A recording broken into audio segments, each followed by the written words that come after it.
episode. And what's up, y'all? Welcome to another episode of the For All Nerds Show, the podcast where we discuss geek culture from the perspective of people of color, the voice of the urban geek. And as always, it's your boy, DJ Ben Amin, aka Big Dick Grayson Energy, the White Man Whisperer, Chris Ragnarok, A-Bay Baymax, YOLO Baggins, Lando Californication, the Ghost in the Shell Toe, here in the spaceship tonight.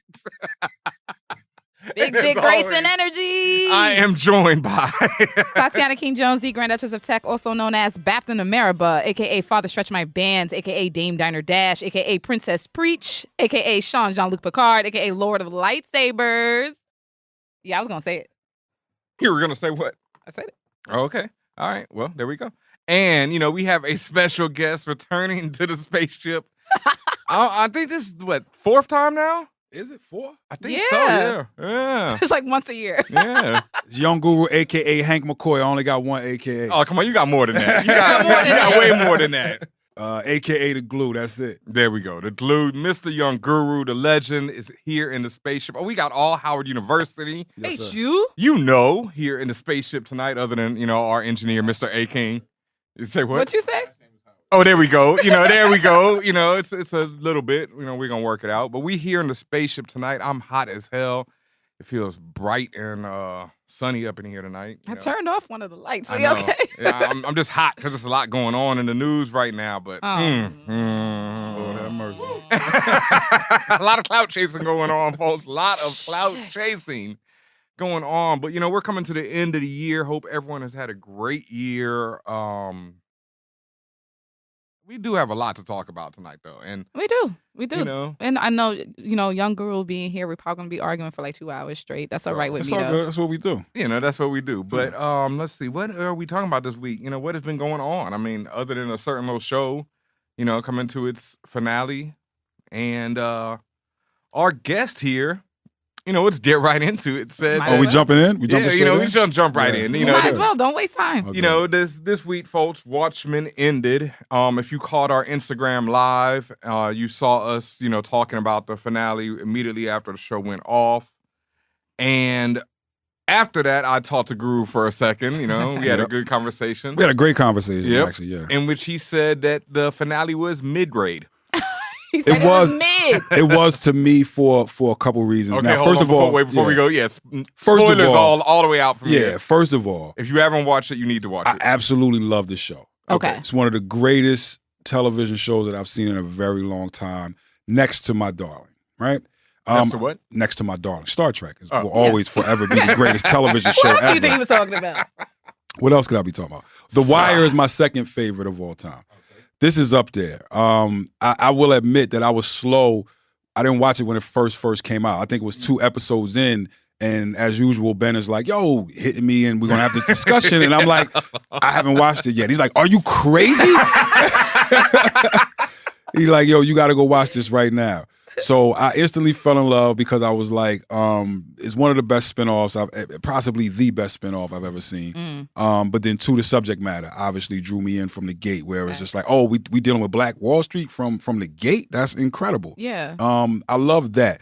I love the way the story was told, because some people were complaining about, well, it's sporadic and it's jumping around and it's just like dealing with different characters. But you see, at the end, that this is really you experiencing time the way that Dr. Manhattan experiences time, which I think is a great way of storytelling, where it's just like, okay, well, what part of the timeline am I in? Right? That was a great part of it. I think is one of the better things that there are so many points in comics that are done because we're actually looking at a visual medium and reading it, right? So when you're reading a comic, you have the ability to, like, say, look at billboards that are in the background that are explaining things, or some of those points that I didn't necessarily draw out of the original comic. You understand? Like, now that I went backwards, I read the comic after I watched Watchmen. Yep. Because the movie for Watchmen to me was just okay. It wasn't incredible. It was just like cool. But then now that this came out, it made me go back and be like, okay, well, I need to read the original comic. That was my approach. Yeah. I didn't read the original comic until after I watched the finale, which then further explained to me why certain things were done in the finale, the way that they were done. That's what I was telling you. Right? So then me and Ben were having this argument, and I was like, well, there's certain questions that were still not answered for me. Like, who is this skinny guy that just, oiled himself up and went down this drain? And I'm like, I didn't get who that was in the finale. And Ben is like, yo, you have to read the comic because inside of the original comic, they're inserting a whole bunch of information that's not in the book. It's just these side things that you get. Yep. So I'm like, oh, okay, cool. Now I get the understanding of why it's done that way. Why they did the Peteypedia. Yes. Because in the comic, it'll have like an issue. And then it might have, let's say, a newspaper article where it's a straight up newspaper article. Or you get to read excerpts of Homeboy, the original. Yeah, you get to read excerpts of the book that people reference where they're like, oh, he outed us in this certain book. You get to read those excerpts. Actual book, it's fucking ill. So you got into it. You got deep into the comic. All the way. There's, and I understand that this is one season. Yeah. So, of course, like say The Wire I love, right? Because it's like 5 seasons and you get real in depth and the character development over 5 seasons gets really, really in depth. Like Star Trek, again, this is just multiple seasons. So we get, we build characters and characters. Yeah. So to be one season, to be just 9 episodes and for us to be this involved, I think it's an incredible thing. Yeah. I just thought, and I hate picking apart the negative things, right? Yeah. Because it's so good. But then there are questions of like, if this woman is sitting on a couch and she's an ex-superhero, why would she not jump? When that shit fell halfway down the floor. Before it fell. So if I'm going to the ops or anybody I think could be the ops and you turn around and start grabbing something, you could be grabbing a gun. Oh, I'm jumping up. Not just a remote control. You could be grabbing a gun. So I'm jumping, right? And especially that character, she's supposed to jump. So those little things, I was like, oh, well, that's a little not in character for her. But in the ending, I don't know if this was an ode to comic books or if it was just the thing that I hate about comic books my whole entire life is when the villain explains his whole plot to the hero, right? Most of the time, it's the villain explaining it to the hero of like, this is what I'm doing. And it's really for us, the audience, right? But you don't naturally do that in real life. You just do it. Yeah. So it felt weird to me when the politician is explaining the plot to the people who made the plot. Right? The old people that's sitting there, they made the plot. Why is it necessary for him to explain? Just do it. But see, that's what I was telling you. I think that's a tribute to, and this is a spoiler for the comic book. In the comic book, when Ozymandias does his bid ploy, when he does his bid plan, teleporting the squid into New York, but he does it 45 minutes after he did it. Ozymandias is the smartest person on the planet. Right. Yeah. Senator Kane is an idiot. Right. And for the audience, I mean, it's not the spoiler alert, but it's just like, yo, when he did that in the book, he's explaining that whole thing, and they're like, oh, okay, well, this is what's going on, and he's like, y'all think I'm dumb? Yeah. Like, I pushed the button 45 minutes ago. Right. Like, you wouldn't explain yourself. No, but he's an idiot, and that's supposed to be. I think that was a tribute to the comic and to show how dumb this motherfucker is. Because as soon as he started talking, I was like, okay, he's not gonna do it. He's done. He's not gonna win this. You know. I feel like you could have set that up a little bit better, and we knew that whatever was going on, that the Asian lady was basically planning that whole thing. She's like, I'm gonna let y'all do this and gather all this. Basically, you're doing the work for me, right? I didn't have to build the box. Y'all got all the watches together. I got y'all doing all of that without me even lifting a finger, right? But I also don't understand again why no one rushed this little lady. She's Lady True? Yeah, like she's just standing there, and it's just like, I don't care. Okay, they show you like we took the guns away and we transported them somewhere different. But still, no one rushes her. Yeah. Like this is the end result of your plan that has been going on for I don't know how long. Nobody just rushes her and her people. You're supposed to have soldiers. They're supposed to be about it. Like, what happened? How come they just standing there listening to this? They not about it. Like after they were bewildered after taking their guns, so they was kind of just teleported. And after teleported. Okay. After the teleportation, you are stunned for a bit. They have made that point. You know what I mean? That you can't kind of like move after you. And even usually throw up. The daughter hates it because she's like, you know what I mean? Every time when she got transported to her mother in the comic and in when they go to the funeral, right? She's like, her mother says, I would have think by now you would get used to that sort of traveling. She's like, no, I'm never used to it, right? So we know that there's a physical effect to your body. But still, it's just like nobody tried to like just physically rush this woman. Also, listen, at this point, when you think about it, like these I call them KKK members, white supremacist members, whatever. they are like the typical, you give them a gun, now they feel like they got it, but as soon as you take their weapon away, all of a sudden they don't have that power no more. And I think besides just the physical stuff about being transported, they're not about it. They're not really trained. They're not really these people who are going to do, like you said, do the obvious, which is just rush her. They're not about that life whatsoever. I really don't think they are. Why? This is another point. Why is it necessary for the blood to seep into the cage in order for him to transport people? Right? He's organic matter, because remember he said earlier, episodes before, he said when he was not episodes before, but when he explained to Angela about his power. Remember Angela asked him, could you pass your powers on to somebody? Right. He said, well, if I put this is paraphrasing, my powers into some organic material, technically, yeah, I could transfer my powers. But that's the transfer of the power. But he can use his power on all matter though. But he couldn't get through the cage. He couldn't get through the cage, but the matter came to him. Blood is matter. It's okay. So does the cage stop his power? Because then at the end of the day, he can't get out. It didn't say it stopped his power. It just said he can't get out. Clearly, he still has the power. He just can't get out of the cage. That doesn't mean if something enters the cage with him that he can't use the power. There was nobody ever said he didn't got no power. Say what? There's air in the cage. Air is matter. So why can't he? Again, we're picking apart. We're picking something apart that is almost perfect, and it's a really good series. I'm just making these little key points because my whole thing was like, okay, how is he going to wrap this up? And I felt like I didn't get a true, real, like all the way in explanation of what's Silverface's name? Lube Man? No, Looking Glass. Looking Glass. I didn't get a pure explanation because it's just like, okay, he took the mask and he's there, he's trying to infiltrate them, but he kind of didn't do shit. So he's just sitting there like, yo, I could pop them. I'm gonna get us out of here, right? But then when she's like, all right, we'll start busting. He's like, okay, well then what? Yeah. Right. It's like, okay, well then, what was your plan to get y'all out of here? He that much fun, dog. He got that far. So when you put it like that, what was his point of being there? Yeah. But like at the same time, he was trying to do something, and when he got there, he realized, shit. These motherfuckers just teleported a motherfucker in front of me. And if you think about it that way, to Ben's point, then you could argue, be like, that's your friend. Why would you not show up to try to save them? Yeah, why would Looking Glass not try to show up and save Lori and the rest of them? Yeah, he's trying, but and also he didn't know who was going to be there. I think Looking Glass went there for revenge. It wasn't about he was like, oh, y'all came for me, I'm coming for y'all. Yes, and then he got there and was like, shit. Right. It answered my question on whether or not he was part of them, because there was an angle where I was like, okay, he could be part of them. He could be a plant, right? Yeah. He could have been the whole time working with them, and then when it seemed like because what is weird to me is that now it answers my question that he can be wrong. So if you remember, the fat guy was in the pod, right? Yep. And you don't see him interrogating him, but you see him walking them out, and he clears them. He says, "Okay, this guy's clear," but that fat guy is obviously one of the white supremacists. So he was wrong. Yeah. So it was just like, well, Looking Glass, I think I was thinking about him. I don't think he was ever really right. I think he was like off in the head, and they were using that whole pod thing. But they were making him seem like he was right because it was like, okay, again, these are people. The point that they're making is that your common things can become superpowers, right?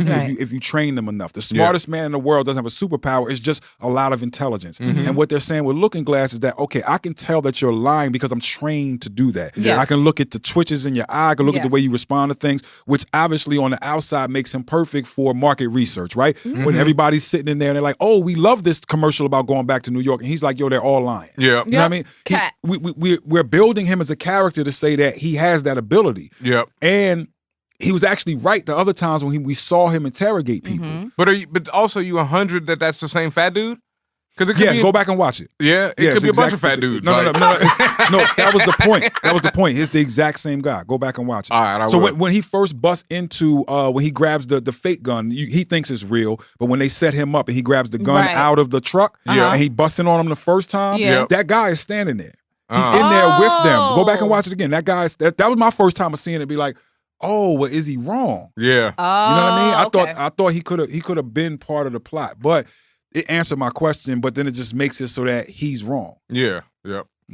Well, but overall, it was a great thing. It was like so many angles that we don't normally see. You know what I'm saying? And it's beyond just. I've been hearing a lot of people.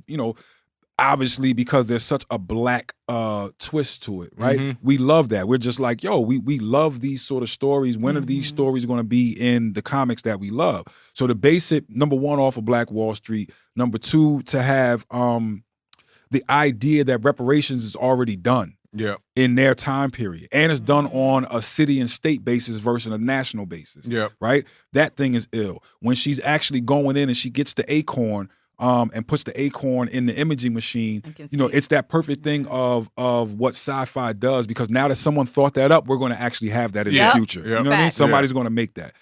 Just the way that you're looking at your lineage that way is ill. Or again, like when she's walking down the street to get to that place, you got members of the Nation of Islam that's just standing on the corner, not slinging bean pies, not selling papers.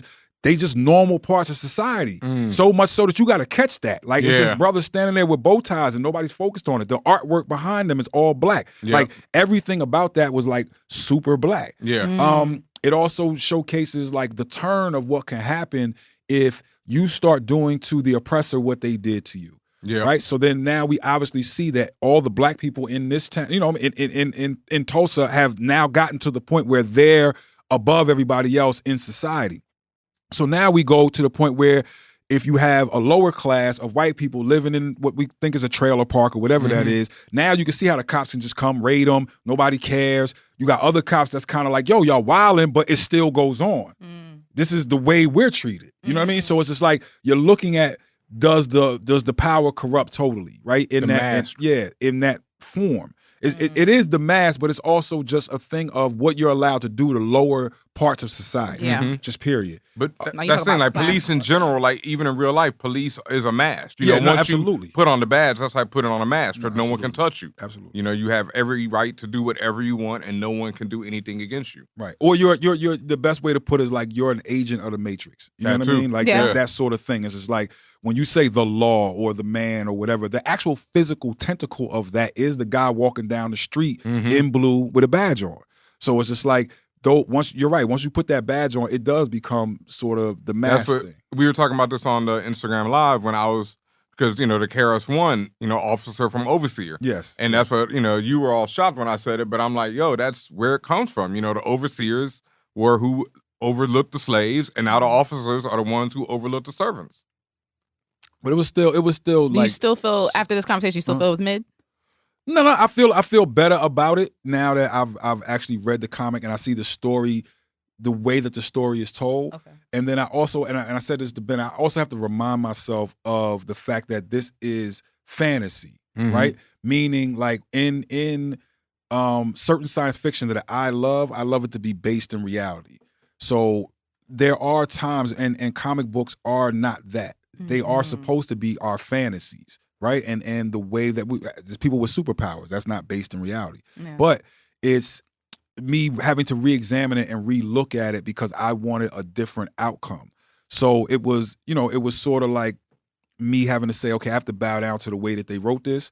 I also, I love the metaphors, and again, it took me a couple episodes, and I love it because I'm sitting there, and immediately I have the same questions that everybody else has, where it's just like, all right, what is this egg reference? Why we keep referencing eggs constantly, right? And to be able to take it and to have double and triple entendres for the egg, because the egg not only is the thing of what came first, the chicken or the egg, right? Yep. And then it's not for me to spoil it, but it's just like, in my mind, my scientific mind is like, you've always answered that question with neither. Whatever species that predated the chicken is what came before the chicken and the egg. The chicken evolved out of another species. Yeah. Right? So that's a mute question. But it's a great analogy of the egg, of what happens with time, you know, specifically with her and the grandfather, because she asked that question, which then sets the grandfather into motion about knowing that this man, you know what I'm saying, had this suit in his closet. Yeah. But if she never asked that question, he would have never known that to say it to her. That's similar to what I was telling Ben on the live when I was like, this reminds me of the Schrodinger's cat situation, where the cat is both dead and alive in this box, which you would never know unless you look at it or whatever. Right. Like, and similar to how I mentioned how perception of time, how Manhattan lives. Like he see everything is true and everything is false at the same time. Like everything is real and everything's not. So it's interesting. It's very interesting. I also don't. He makes a very specific point that he's not omnipotent. He can only see his timeline. Right. Yeah. Right? Which then brings you to the ultimate point of us as human beings, which is choice. Right? So when you say he could have did more, or he learns the value of life at a certain point, right? Yep. He has to love a woman in order to learn the value of life. Because we go to that statement of him saying, well, there's, theoretically no difference between a live body and a dead body, right? To him, it's just the same thing. But once you get that attachment, that emotion, it's like, okay, now I understand what life is. Or you can then say, okay, well, which I thought was just so ill, where they actually said it and he was like, well, don't all relationships end in tragedy? And it's just like, well, if you look at it as, well, yeah, they kind of do, but it makes you value the time period of the relationship that much more. So it may seem weird if he's saying to somebody and being like, yo, here's the situation. Here's your man. He comes at you and he's totally honest. He's like, yo, we're going to rock out for 10 years and then that's it. Right? From the gate of the relationship. He's like, yo, but if you think about it, isn't that kind of what everybody is saying when they get into a relationship? Because there's a time limit. Whether or not that's 50 years, 60 years, you're married for, it's going to end in some either y'all going to break up, which is going to be a tragedy, or one of y'all going to die, which is going to be a tragedy. So it's going to end in it, but the difference is you don't know the time period. When someone sits there and say 10 years, you're like, and you're thinking that the whole time? Well, you're taking into account how much time you have. He's being completely honest. So it's like, so then I naturally ask this question. At what number does it make it agreeable for you? If I say, okay, 11 years, 20 years, 30 years, you get the point of what I'm saying? Right, it's never agreeable. By entering into the relationship, you are ultimately looking at the end of it, because that's what I thought was so ill about it. He was just like, when he said that, I had to pause for a second. I was just like, yo, he's right. He's right. Like they all end in trap. But that thing of, I would rather trade the tragedy for the lifetime of connection with this person. I'm building a life with this person. I'm experiencing things with this person. I have this, again, I go back to the Matrix where you're discussing love with computers and Neo going, oh, okay, well, I just never heard a computer talk about love. And the Indian dude's laughing. He's like, it's not, that's just your word for it, right? What I'm talking about is a connection. Oh, yeah. The connection is what this thing really is. And that's the whole point. We live life with this connection, knowing that everything is finite. If not, you should just murder yourself. You know what I'm saying? And that's not the point. You want to live life. And in actuality, is a disrespect to your life to fast forward to the end. It's like, yo, I'm supposed to take and nourish every second of life. Be present in every moment. Know that no day is promised. Know that, like, this is a blessing for me to wake. When people say these things, they sound cliche. It's a blessing for me to wake up every day. But it really is. So it's just like, value that and place the value in the time that you have with somebody versus like, yo, this is going to end in tragedy. I don't know if that's necessarily like the viewpoint that I would look at it from, but it is a real statement. And not only that, it's like what you just said, like Angela in her situation had never had stability in her life. Right. It had always been craziness and uncertainty and things coming out of nowhere. Right. Woman shows up, says, I'm going to take you back to America. Everything going to be great. Dies. Right. Yeah. Absolutely. Parents just chilling one day, get blown up. So she never had nothing. And the reality. Manhattan walking up to her, that shit was wild. Yeah. And the reality of the things that you really want. Because when she walks into the morgue, she's like, all right, here's these 3 people that ain't nobody gonna trace them. Right? So then he's like, I get the feeling that you ain't really telling me what you, it's like you in a relationship when you saying to that person, like, what is it you, break down the walls. What is it you really want? And if you honest, you're going to be like, well, I do want somebody that looks really good. You know what I'm saying? So she, you know what I'm saying? I would like to be attracted to the girl that I'm with. Yep. So the same for her. She's like, now she pulls out this black dude and he's like, if you want that, then that's easy. Like I can do, but so now she's physically attracted to the guy. You know what I mean? She's getting not only just a stability, like she's getting everything. Like they sex is amazing. They not even like, you know what I mean? That's not even the question of their thing of riding together. Like that part of it is being so honest with the partner that is just like you get every single thing in what you want. But again, it's that thing of now that we know that she made an agreement. Like, okay, I know that I am conscious that this is going to end in 10 years, right? So I'm still willing to do it. Yeah, because I've never had it. That's why, and that's why I keep saying, I think to me, one of the biggest themes about Watchmen is that it's a love story above everything else. And I think that, people, that's what we were talking about the mystery box and, the idea that you can't have mysteries anymore. And I was telling you about that. Yeah. And it's like, that's what makes it great is because you have all these mysteries, but in the end, the mysteries are going to end. Someone to figure it out. But that love story is that connection, like you were talking about earlier. That's what people are going to get from it. When you see these two characters who are in love, and when someone tells you got 10 years, right? What are you going to do with those 10 years? I would have liked to know why he chose her though. That's the what thing. I want to know. But that's also like in the comic, he chooses Lori just because Lori walks by and he's like, yes, I get Hottie. it. Yeah, and I get it. I get it. I would have just liked to know like what was their connection, or we never got the explanation of why he specifically chose her that day. Like if he comes back, well, when we say back to the earth, he was never really gone, right? He was still there. But what makes him pick Vietnam? What makes him pick that moment? What makes him pick like all of those things?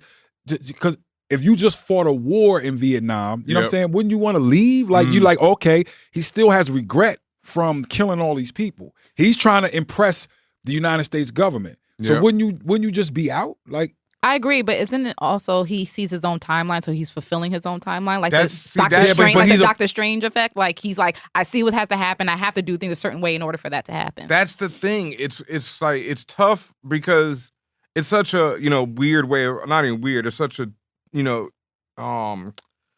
like Grant Morrison talks about it a lot when he talks about comic books being a two-dimensional medium, right? Mm-hmm. Yes. In a two-dimensional medium, we flip through the pages, we can see any character's life. We can see their beginning, we can see their end, we can stop, we can fast forward, we can do whatever we want with someone's life. So that's how Manhattan is a four-dimensional being where he sees time, the same way we read a book.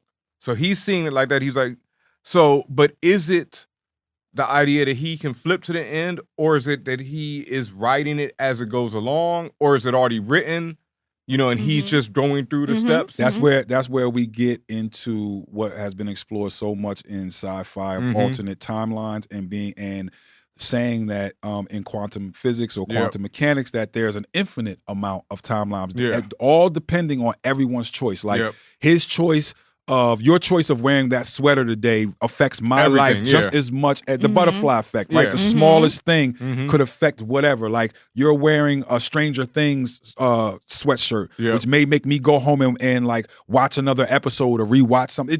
You never know what the effect of what you're doing has on the rest of the world. So if you're saying, billions and billions and billions of people all making decisions affect our timeline, when we get into time travel, that's why we say it breaks off into another timeline versus like this being the ultimate thing. Then there's arguments of even when you break that timeline, the way the universe is going to, if there's a ripple in the pond and the pond has to like settle back into being, it's going to ultimately bring you back to the original timeline because it has to be that way. So that's how it is. And like, I used to have this like mental discussion in my own head when I was a kid where I would sit there and be like, and I've even had this argument outside with other people where I'm like, okay, let's say this, like you were just saying, let's say you're standing on a corner and you decide, okay, I'm going to walk across the street or I'm going to stay on this side of the street. And those two decisions could change your life. Oh, absolutely. Completely, right? But you don't know. And because you chose one of them, it is what it is. Right. And that's There's the point. only one thing. That's the point. So I'll give you a prime example of how one decision can change your life, right? So I'm literally in DC and I used to DJ the Ibex and be like the hip hop guy on reggae night at the Ibex, right? So I was cool with the people at the Ibex. So one just random night, the fellas is like, yo, it's a weeknight. And the fellas is like, yo, let's just go out. We don't got nowhere to go. I'm like, let's go to the Ibex so I can get in free. We can, whatever. So I go to the Ibex, and even while I'm in there, all my friends are at a table, and I decide to go to the bar at a very specific moment and order a drink. The person that I'm ordering the drink from ends up becoming the mother of my children. What happens if I did not go out that night? What happens if I didn't go to the bar and order that drink at that specific moment? What happened if I didn't have that exact conversation? I wouldn't have my children, then life would have been so much different. Just based off of, I don't feel like going out tonight, y'all. Like that one decision changes your whole life. And because you made that one decision, though, it's like it's impossible to us as three-dimensional beings, whatever, to see the other side, to see like, okay, well, what if I didn't make that decision? Right. So there is just that decision. There's just that's what thing. I believe, but that's a belief. You know what I'm saying? So you never know because you won't be able to experience anything else until we get a time machine. Other than this time. But even still, we don't. It's just like you don't know we can't comprehend what timeline. Did the time machine come first? Then that's the other thing. Like because Oh, man. I don't think as humans we are meant to comprehend. Like to me, time represents a frontier. You know how they talk about space and underwater, deep sea. It's just certain frontiers that we are not able to comprehend fully. It is a concept that we fully accept that we can't define. Yeah. Right? We can't define what time is. So it is a measurement, but I understand it as a measurement, but a measurement of what, I'm not quite sure. And no one can give me a definition of that without using the word time. So you can't really define what time is. It's just a concept. In the same way that numbers are a concept, in the same way that the alphabet is a concept, or symbols of something else. You know what I mean? Like everybody's reality's breaking off right now. Listening, all of a sudden, their whole car is shaking right now. They're whoa. I mean, it really is. So if you look at numbers, the number, you know what I mean? The number itself is a symbol to represent something. Yeah. Or use language, for example, is better because then it's easier to understand. A isn't really A. It is there as a symbol to represent the sound of going ah.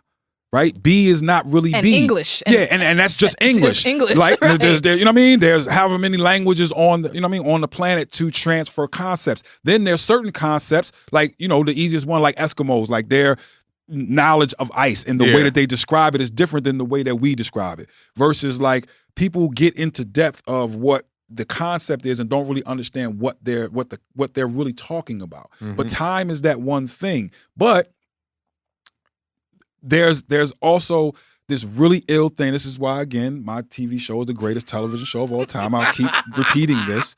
That in season 7, the very last episode of Next Generation, when the Q was talking to Picard says something where he's just like, maybe time and space is very simple compared to the human experience.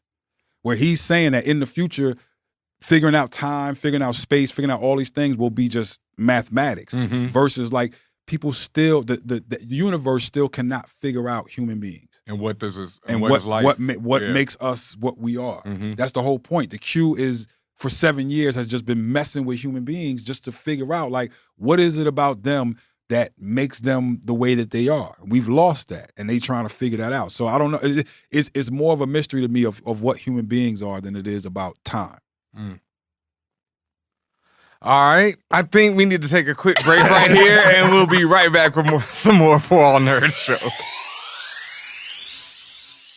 Hey guys, it's Allison Williams. I'm an actor, and when I am not scaring people on screen, I am hanging out with For All Nerds and listening to their show.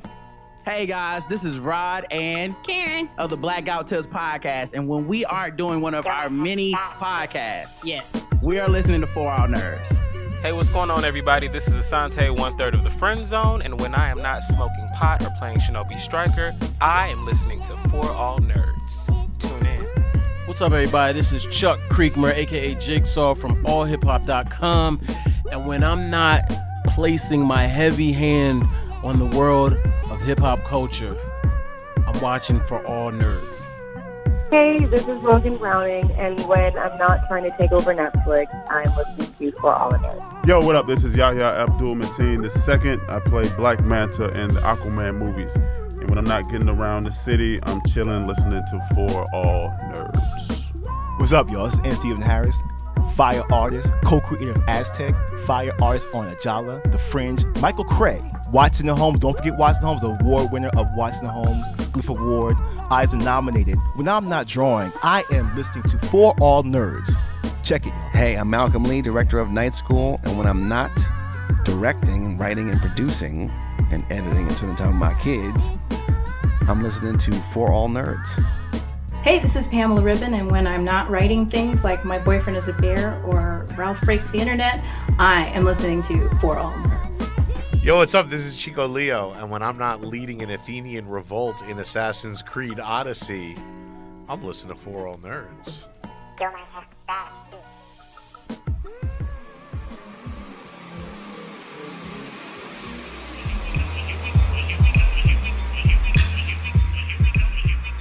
And welcome back to this episode of For All Nerds Show. We have the one and only Young Guru sitting here, and we was finishing talking about Watchmen. We said a lot, but there's still something else you have No, there's a lot. There's a lot. I mean, we could go on all day and night about this show. So. Well, again, I want to reinforce that number one is to me the best spinoff ever. Yeah, that's something that will, in actuality, make people go back and appreciate it. This spinoff makes me appreciate the movie better.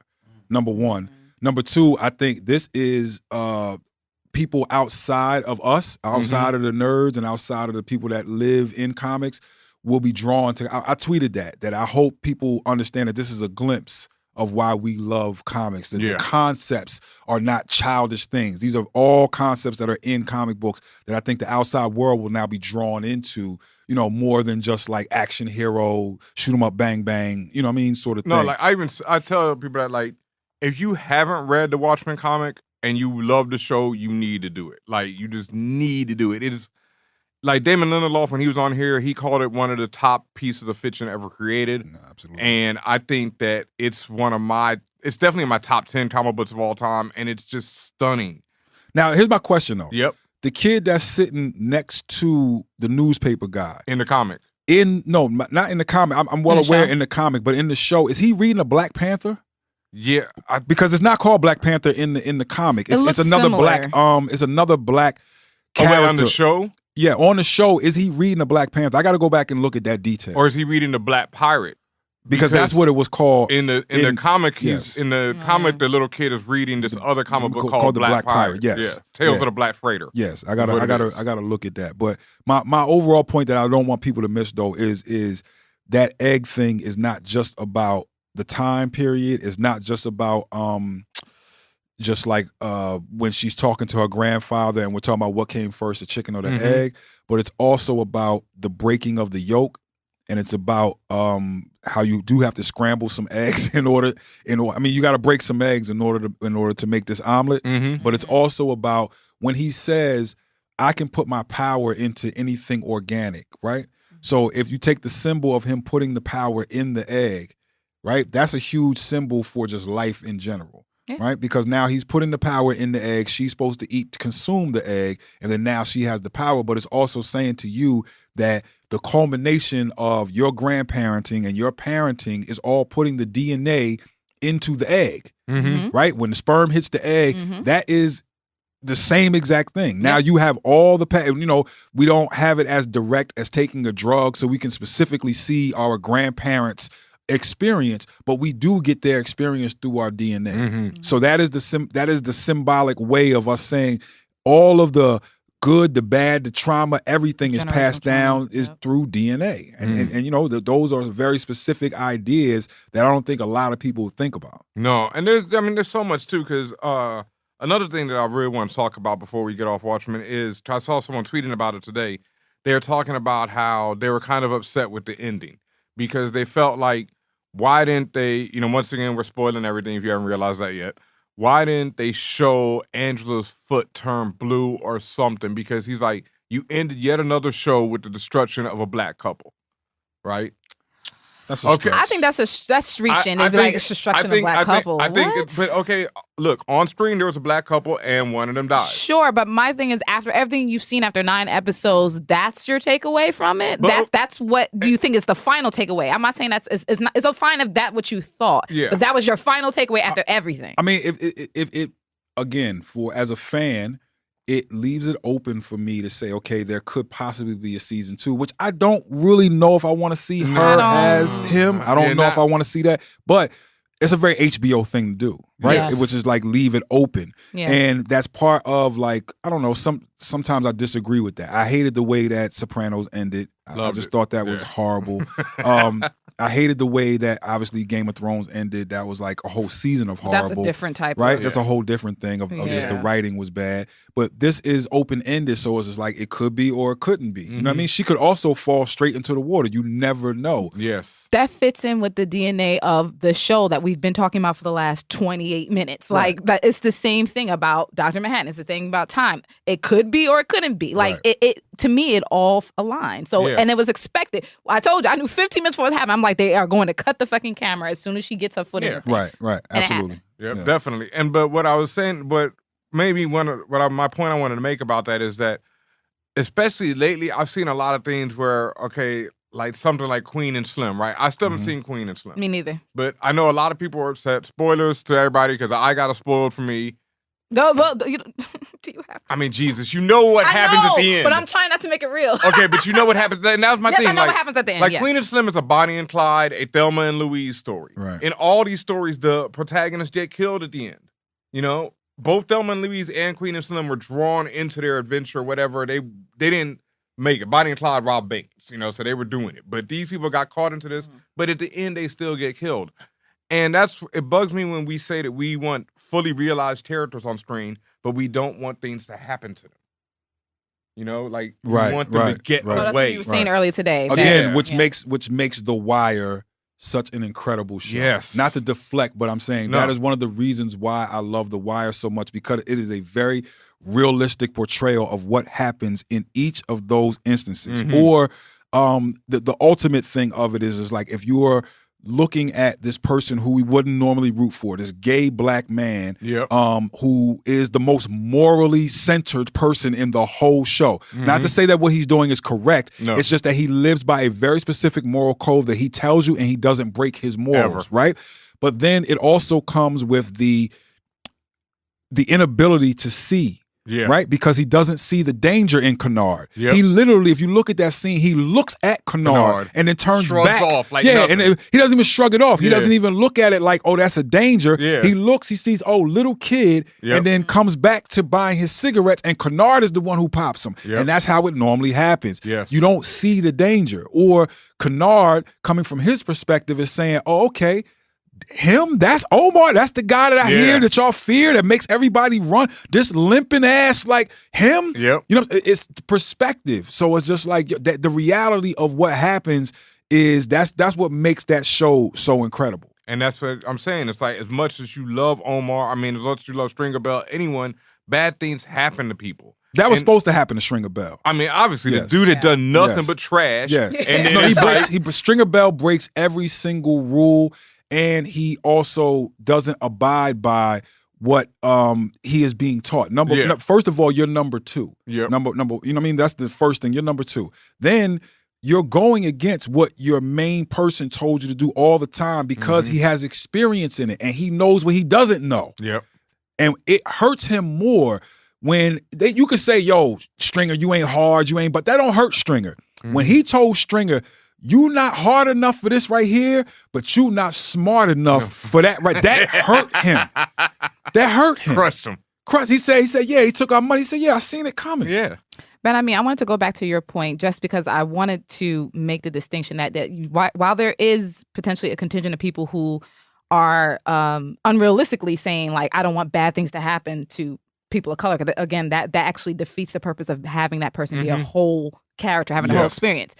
There are also people who that's not what they're saying. They're saying that there is a dearth of stories that get put out there where we people of color happen to always, get the bad one at the end all the time. And they're saying that from a majority perspective. That's all. There is a valid reason. When we get into maturity of writing, when we get to what our end goal is, and what our end goal is that my skin should not be a factor in what the story is or what's going on. Now, is there a reality that we bring into it to say, okay, well, these are part of the Black experience of us being marginalized in this country, and we need to tell that story? Yes, we're absolutely saying that. But when we get to a point where we're telling a story where the color of the skin doesn't really matter, the only reason that it really matters is because we're talking about a travesty that happened in this country at a particular time. That's why it matters. But if you get to a point where we're telling stories just about characters, then in order for them to be real people or full characters, like you keep saying, then some tragedy has to happen. And I definitely agree with, and I know which tragedies on different scales I can see. So, for example, the example people use when they say about the ones that have the valid reason, where they're like they want to see more than just suffering and trauma. They're talking about things like, for example, happy-go-lucky type story where it's about a teenage Black girl that has a crazy day in high school, those stories, those movies that are or the Judd Apatow type movies where they're not really about anything. It's like that one day something crazy happens. I get those. That's not my twist. Ferris Bueller's Day Off, yes, I had fun with it and I watch it and it was a cool movie, but it's nothing to me like The Breakfast Club. So The Breakfast Club is a way better movie because it gets into in-depth I went to school with all those characters that are in The Breakfast Club because I went to a white high school, right? I know every single one of those characters. And what The Breakfast Club did for me and my black friends was we know all the character traits of us in the hood. And to be able to break down on the other side and be like, well, this is what these people go through. No, they not dealing with maybe like life or death situations a lot of times that we deal with, but there are these different character developments inside of them. I'm just using Breakfast Club as an example of movie that came out at the almost like in the exact same period, dealing with the same type of thing of these like white high school kids and what they do. Ferris Bueller's Day Off is like, cool little jokey comedy. Whereas like when you really get into it, Breakfast Club is about like all these different personalities and how they interact and like the fact that like the girl keeps it real with him at the end and was just like, yo. So he's like, what happens Monday? And she's like, I'm gonna probably walk past you. Like she keeps it funky, you know what I mean? Like, and that's fair. The point for these people is that where are those movies? The movies where it's just like, for example, I haven't seen a movie about my experience just growing up playing video games, black girl, and if I had a movie just about that one day in the life of like those day in the life, those slice of lives where it is the black girl that likes anime, or it is about the black boy that's sitting here trying to come up with the mini machine and do all this stuff, like right. And they're not saying that we don't want bad things to happen. It's just that we're also on top of that, where are the stories that are just straight up that about perspective I agree with. Yeah, I agree completely with this. I'm the same person who sits on here and is like, I don't go see slave movies. I don't go see movies where it involves prison. I still haven't seen Queen and Slim because I was like, whatever. You don't see slave movies. Why? Because you tired of hearing that story? Yeah, pretty much. Okay. And I feel like it's never done right because once again, going back to the idea of time. The only time that I've ever seen it portrayed right is in the season of American Gods when Mr. Nancy Orlando Jones gives his speech to the slaves and sits there and tells them, in 100 years, you're going to be fucked. In 200 years, you're going to be fucked. 300 years, you're going to be fucked. In 400 years, your descendants are going to be getting shot by the cops. Right. So you better go outside and burn this fucking boat down right now because it doesn't matter. Right. Like this, then that's what I'm saying. So then let me ask this question though. Do you realize that like George Washington gets taught every year in primary school, right? Do you realize that, right? Like every year we tell the story of George Washington to a new group of kids. So you're saying you never want to hear a Harriet Tubman story ever? They should never hear the story of this woman who freed a bunch of slaves? I just want to see the other stories. Like why don't we ever see? We don't see it. The only time we've seen it recently and that I can think of is Wakanda, and that's still a fake country. Like we don't see Africa as Africa, right? But we see Rome as Rome all day. Okay, right. I get that point. Right. I get that point. And but the only thing you hear about Africa is y'all slaves. No, I get it. And that bugs me out. And it's like I don't. In fact, no, I don't. Because in the history books, like if kids go into school right now, they get So you want the story? You want the history. Stories of Africa prior to 1492. Yes. You want when the Moors was ruling Europe. Yeah. You want all those stories. Yeah, I want all those stories. Okay, I would cool. fuck with And then I stories can like see because I don't think we need. We were having this discussion about the descendant of slavery hashtag and these people who are like we're descendants of slaves and all this and it's like.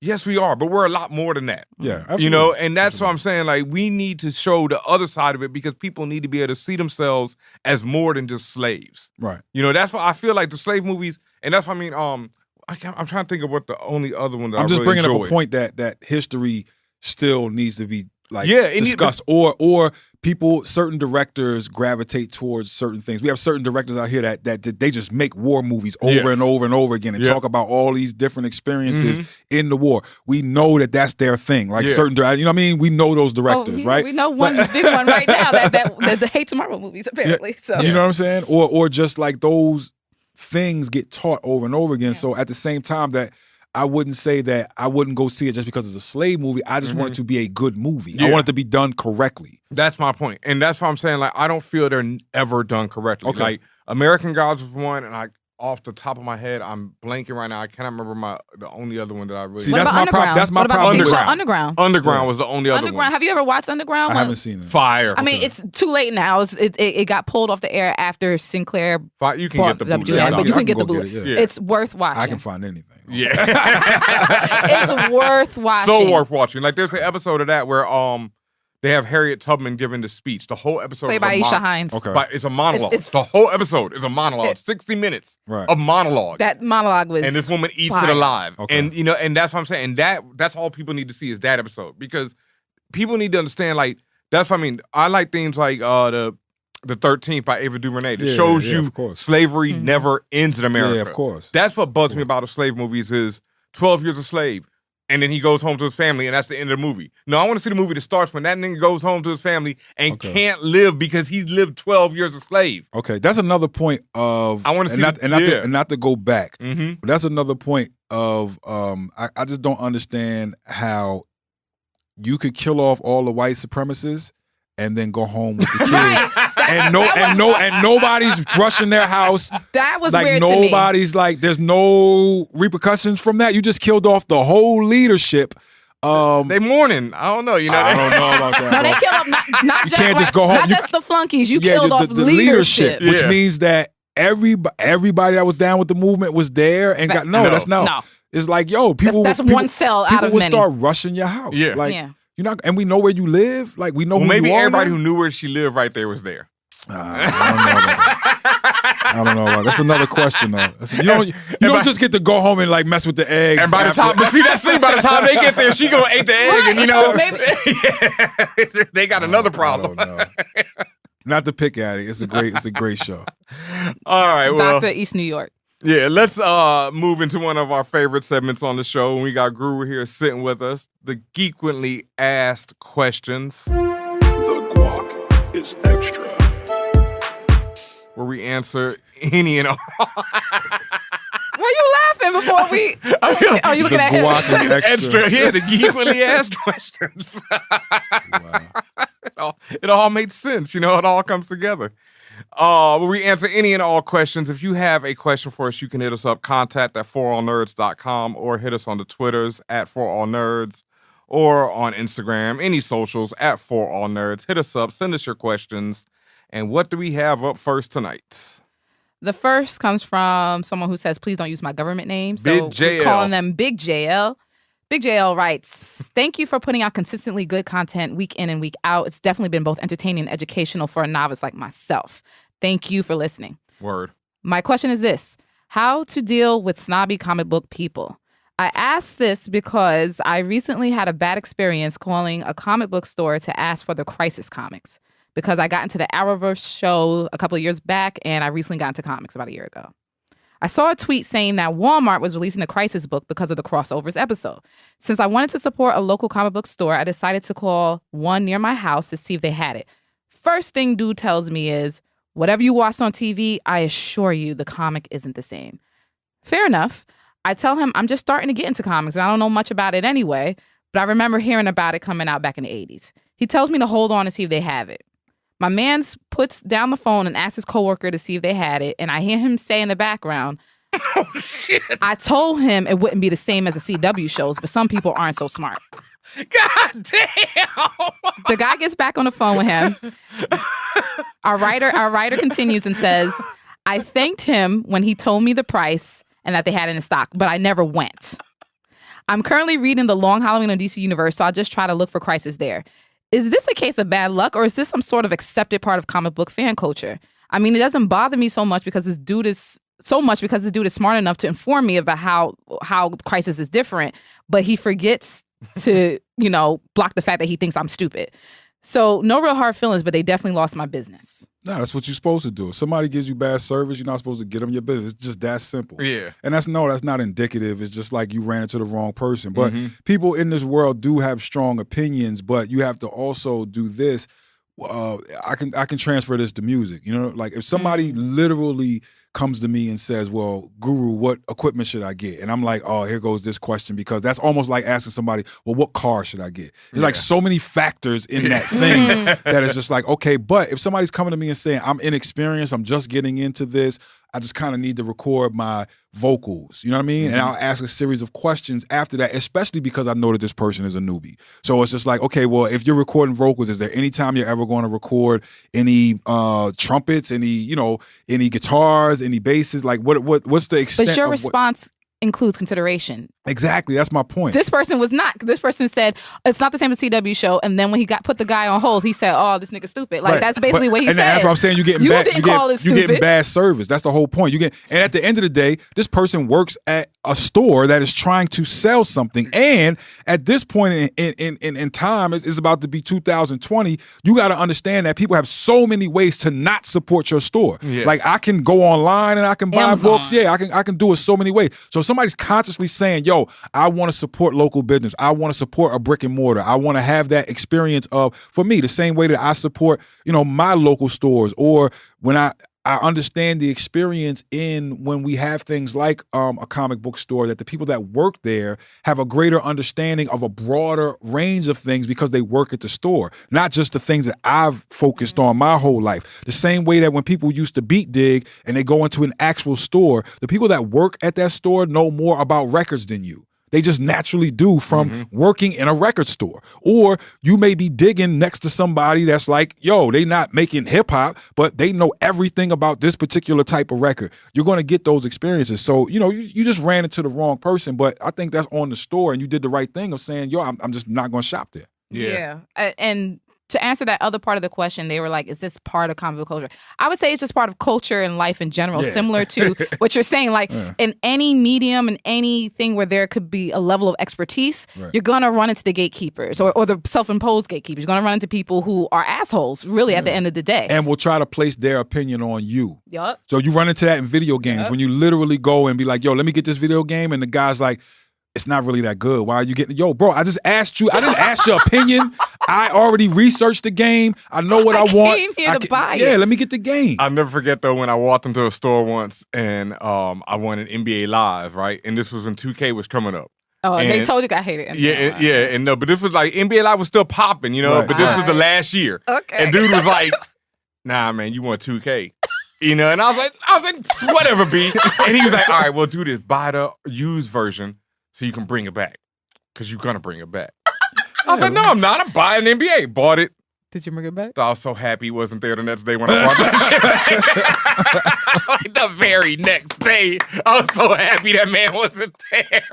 I brought that shit back the next day. Crazy. And I've been buying 2K ever since. Like, yeah, that was that. Yeah. So no, and also the tiny other part of this, no, it's not accepted. It's just a thing. Yeah, that's just whack. It's a thing. You don't accept disrespect from nobody. No. Hopefully you live in a big enough city where there's another comic book store, and I would say try there because, it's like you said, that's a great experience being in a dope comic book store. Like, you get to talk to people. You'll find other people like you. Some of them have meetups and all type of shit. And you can randomly, it's the same thing. You could randomly just stumble on something. As much as we harp on like story here, there's also the artwork part of it where you're just like so drawn to somebody's artwork where you're just like, yo, this cover just got, and then you start flipping and like you may not even love the story, but you learn a new artist that you're like, this person is incredible. That's another aspect of comic books is the artwork.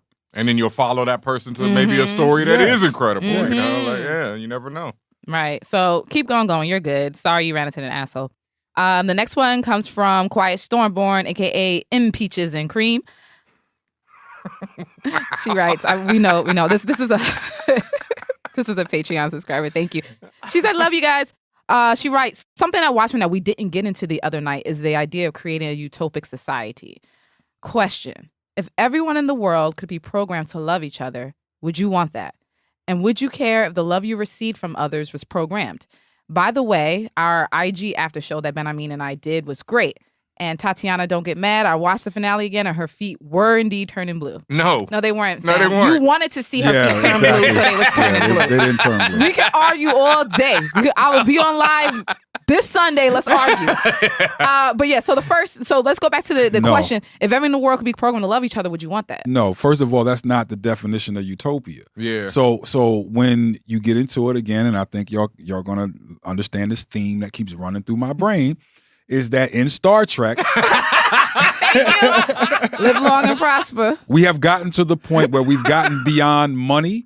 where we've gotten beyond the need to work for food, right? Because there's replicators, there's no money system, right? So there's no famine. So there's no famine, there's no war, there's no reason for any of that because we've done what a government is supposed to do, and we get to a world government, but it's also to supply the basic needs of everybody on the planet, right? We make sure that everybody here can eat, clothe themselves, and has food and shelter, right? That's it. That's the basic needs. That is utopia.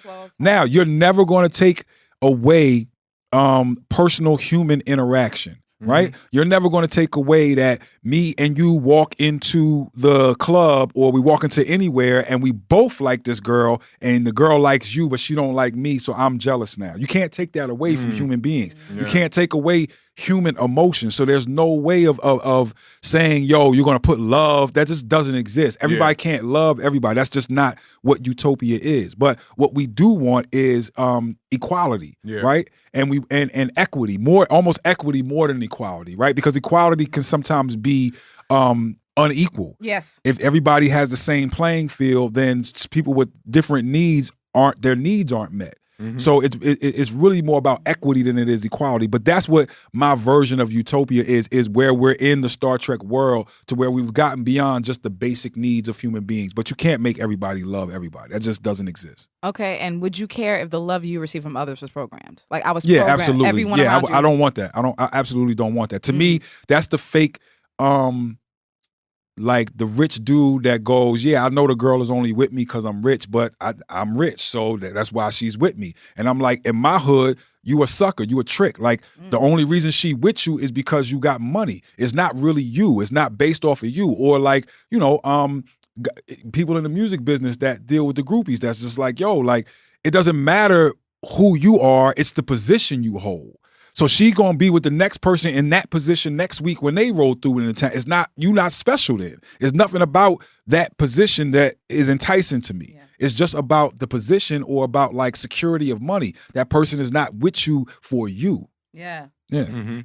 That to me, that's programmed love. That's like, you know what I mean? They're in love with the position or the situation. That's a very good analogy. Yeah, no, I agree with Guru on that one. Like, no, I would not want program love. And I think that's even been dealt with in a comic book. I'm trying to remember which one it was, but it's like where someone visits a world where they are just programmed to love. And you just see it was in Watchmen. I'm about to say to bring it back to Watchmen. On the Jupiter moon. That's what makes him mad. Is like, yo, like y'all are just here to serve me. At first it was cool. Yeah. But then it's just like, yeah, but it ain't no challenge. Started going crazy, he said. Yeah, because there's no challenge. Yeah, because there's no challenge, there's no chase, there's no reason behind it. You just do it because that is what you cannot do. Like he said at one point, he's like, do you doubt it or something? And dude's like, no. And he's like, no, you can't doubt. You're not programmed to have doubt. Yeah, you won't even, you can't, if you, even at the end, he keeps it funky with him where the guy's just like, am I a worthy opponent? And he's just like, no, you're not. So like, no. No, my nigga, bye. No, you was trash the whole time. I'm the smartest man in the world. You just trying to keep me from eating some tomatoes off a tree. You can't shoot the animals. You can't eat the tomatoes. They never explain why the tomatoes grow on trees, though. And they never, what was the explanation of smashing the tomatoes in his face?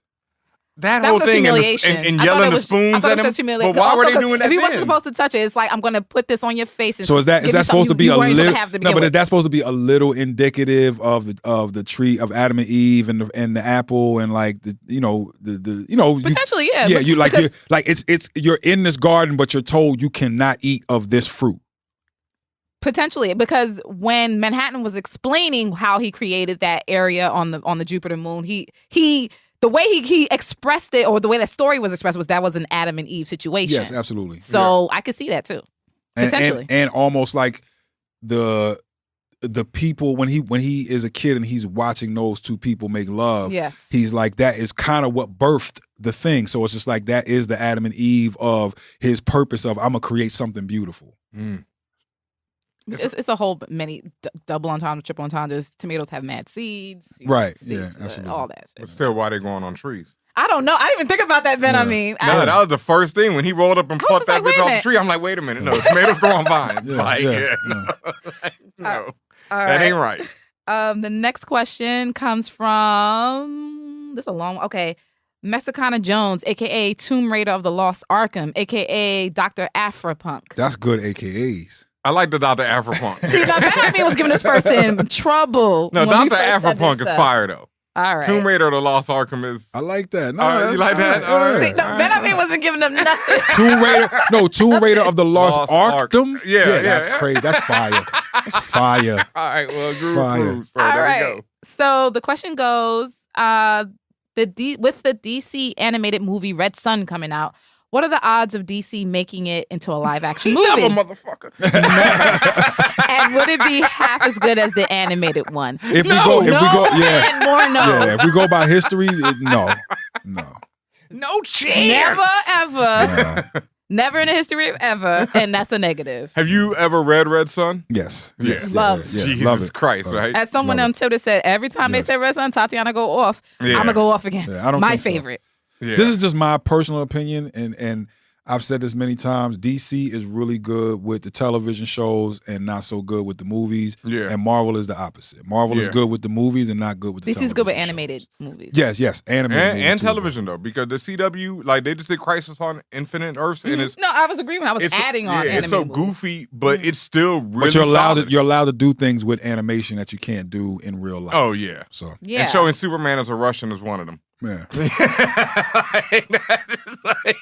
that supposed to be Russian Batman then? Because he was wearing it's the Russian Komsky. Batman. Had the, You read okay. the- you read Yeah, the no, I joint. know. I'm Yeah, just yeah. saying, is that really, are they doing it like straight It looked up? like they're doing straight up, and that's Okay. what I'm loving, because they had the Russian Batman with the furry hat. I wasn't sure because at first, like, there were some breakdowns in the accent, because there were certain scenes where it seemed like Superman had more of an American accent, then he was speaking more like a Russian accent, and they were going back and forth, and I was just like, wait, like, I didn't know whether that was just, Might be when he's speaking to Americans.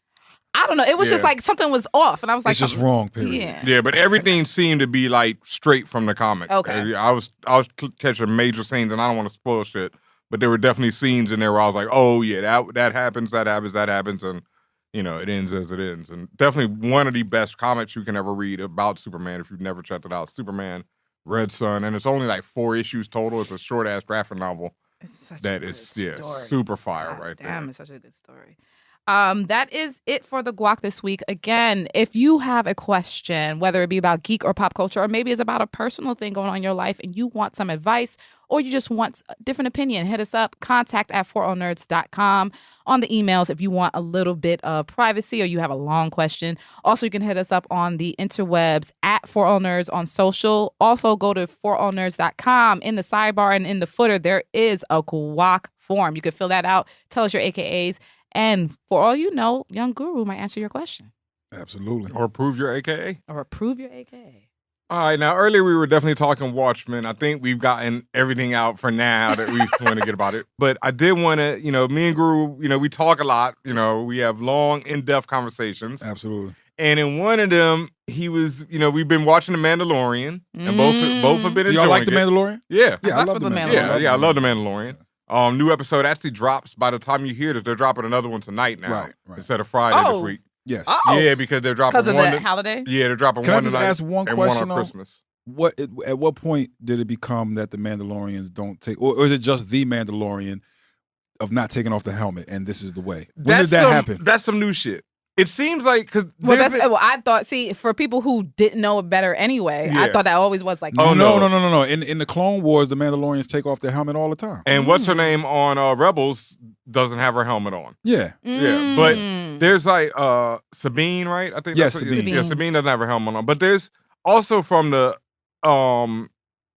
history of Star Wars, there's like 3 different. Well, this is now the 3rd history of the Mandalorians. Right, and so that's the question. Is it like a what, generation? no. I'm What are saying they taking from the old histories? Yeah, what history are we referring to? Because Yeah. are we referring to canon or legend? Or is this a new canon now that they're establishing? I would just say a new canon because, and again, using things like Rogue One as the example, Rogue One opened the door to say anything is canon. Like, when I say anything, I mean the books, the comics, the animation, movies, all that stuff. But So is anything? No, canon? but I'm see, saying- okay, that's the thing.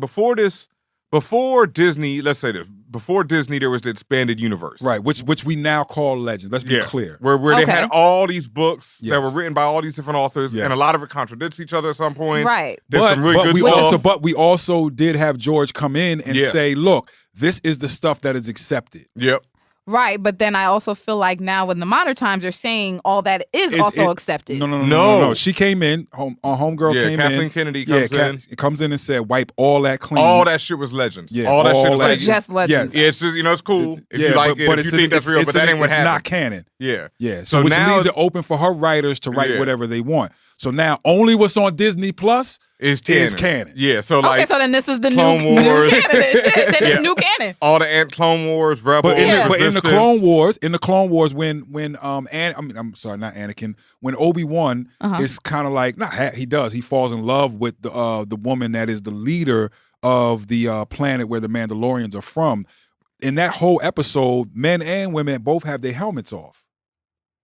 They both have their helmets off. So in the Clone Wars, those Mandalorians rock without helmets. They put them on when it's time to fight. Yeah, but they also take them off. What time period is it in? This is compared to that Clone happening. Wars. This is before, right? But compared to what's happening This is in the before episode 3. This is before episode 3. This is after the Clone Wars is after episode 2, before episode 3. Right, and what time period is the Mandalorian in? After episode 3. After episode. So could something have changed with that? No, after episode 6. I'm saying after episode 6. So could have something has changed generationally? That's my question. Is what I'm saying is what has come about that makes them say that we don't now. What we do know now is that the Mandalorians are driven underground because they're almost like destroyed. There was a purge, right? There's a purge of them, hunted now. right? There's a purge of them. But then when they say this is the way, right?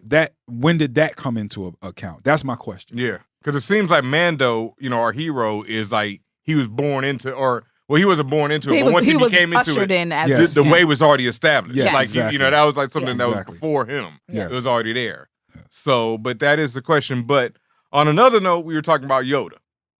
And I know you had this theory about Yoda. Or Baby Yoda? Well, no, Yoda. And first of all, let's be clear. No, I know. I already know. That's not Yoda. I get that. We not. It's only because no disrespect to you. I've just been arguing about this. I wasn't going to that point. I was saying of what we're talking about in terms of Yoda. Like, how far do you want me to get into it? Like, go into it. This is an educational series right now. ForAllNerds is educational. I was and I'll let Ben finish because he can set up the question probably better. You set up the question how you want to say, and I'll answer your question. Yeah, well, we were discussing Baby Yoda, and first we were talking about something that we both had an issue with because Baby Yoda in the series is supposed to be 50 years old. Mm-hmm. Yes, and he is 50 years. He is 50 years old, but Yoda in Empire Strikes Back is around 900 something. Yeah. No, Yoda is exactly 900. Okay, yeah. Well, I mean, says when you get to 900, if we do the math. Stop counting after 888. If we do the math, Yoda is 900 years old. Yep. Right? Then it is known that Yoda has trained Jedi for 800 years. Yep. Which means that Yoda was training Jedi when he was 100 years old. Mm-hmm. Which means that there's no way that he's a fully formed adult training Jedi. If 50 looks like that. If 50 looks like that, and what I said was this thing looks more like a little toddler to me. Yes. I mean, it walks What and if he things. age up like a Pokemon? Like once you hit that 100, That's what I said. That's the only explanation. That's my only explanation because we know that Yoda starts training Jedi at 100 years old. So this kid is going to have to really grow a lot in the next 50 years in order to be, you know what I'm saying, at the mature. He's going to be like a sitcom kid where one season he a baby and the next season he's like 5 years old. Yeah, it's just off. It's just off a little bit. It's off a little bit. But go ahead. But because of that, we were speaking about Yoda and you were telling me that you had this. We know that, all right, first of all, full disclosure, Guru is a big fan of Star Wars. Yes, I am an absolute fan of Star Wars. Yeah. Which makes me analyze Star Wars, which makes me then go, y'all are worshiping a false god. And now this is where this theory comes in, and I'm so happy. Yoda is comparable to the Catholic Church. Wow!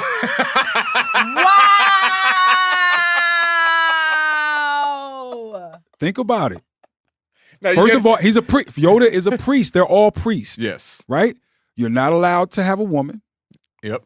Very interested in young kids. Yep.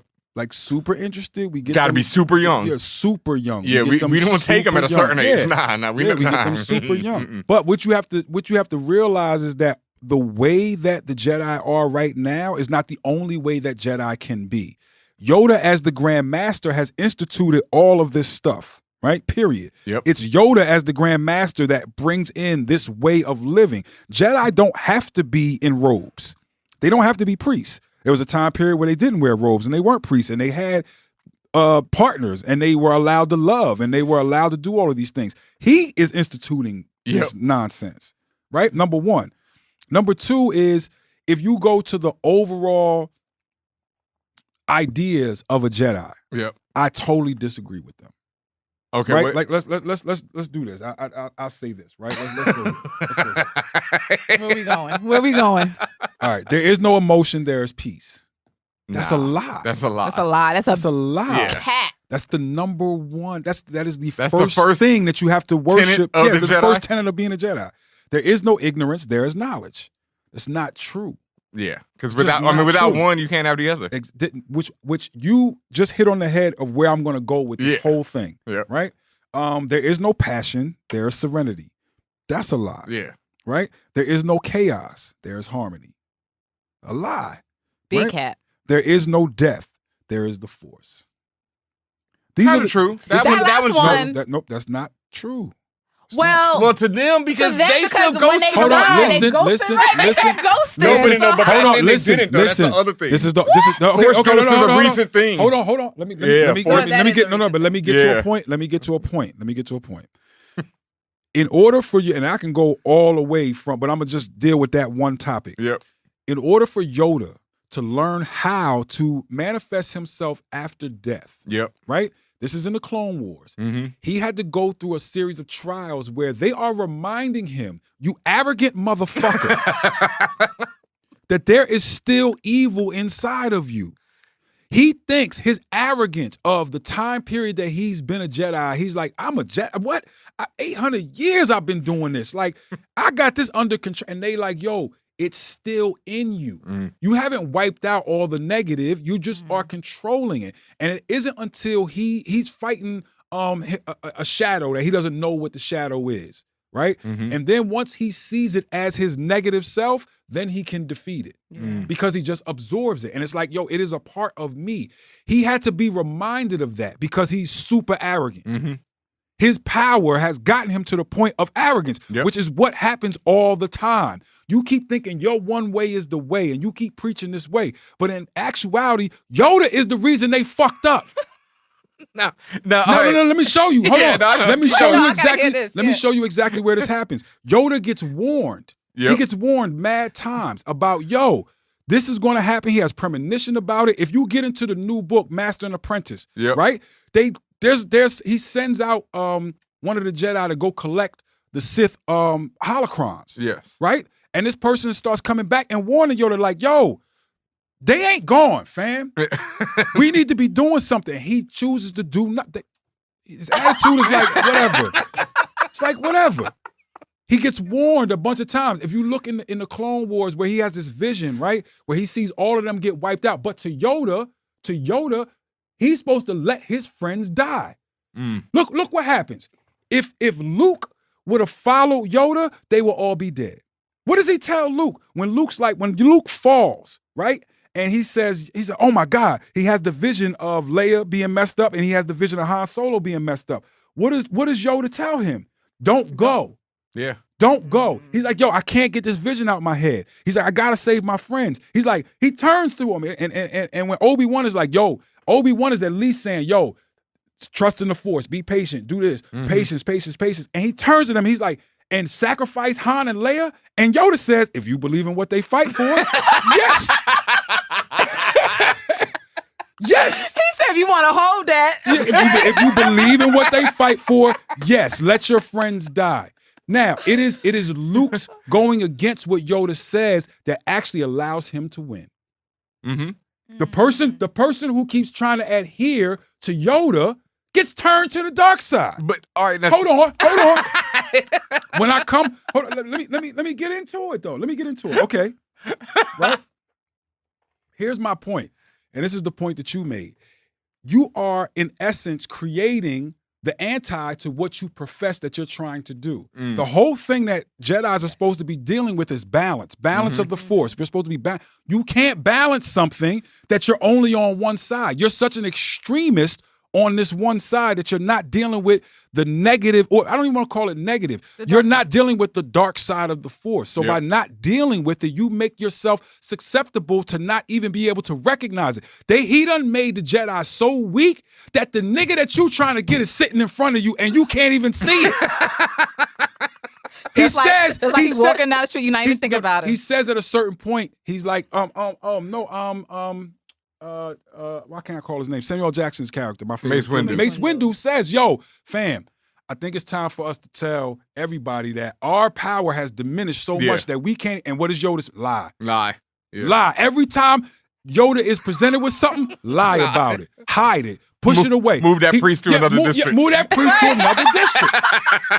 Lie. I mean, no, hold on. When I got it. Ben, when he's presented with the fact that they know early, now through the Clone Wars, that what we are accepting, this is accepted canon. Yep. When he's presented with the idea and the proof that someone made illegal clone army. Made the clones, what does he say? Oh, lie. Hide it. He said that, the clones have saved my life on more than one occasion. I can't do this to them. They ain't do nothing bad to me. I can't do this to them. Lie about it. Hide it. They never stole from me. This is his whole point. I never got touched. This is his whole point.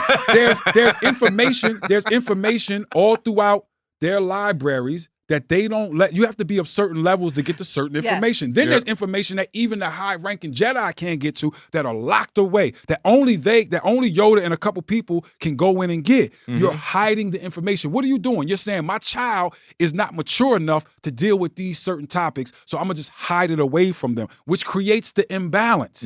There was a time period before they were called Jedi, they were called Jedi, right? And the Jedi practiced both sides. They practiced dealing with the dark and the light, and they were very balanced human beings. But what happens is people start taking the dark side information and they go a little too far. This is when we then have the Jedi internal war, right? And we have a civil war inside of the Jedi, right? The light side wins. So the light side starts rejecting all of the studying of the neck because they're scared. They're like, yo, if we even touch this, right? But the reason that Mace Windu is so powerful is because he studied both sides. That's why he could create the seventh form, which Yoda didn't want him to create.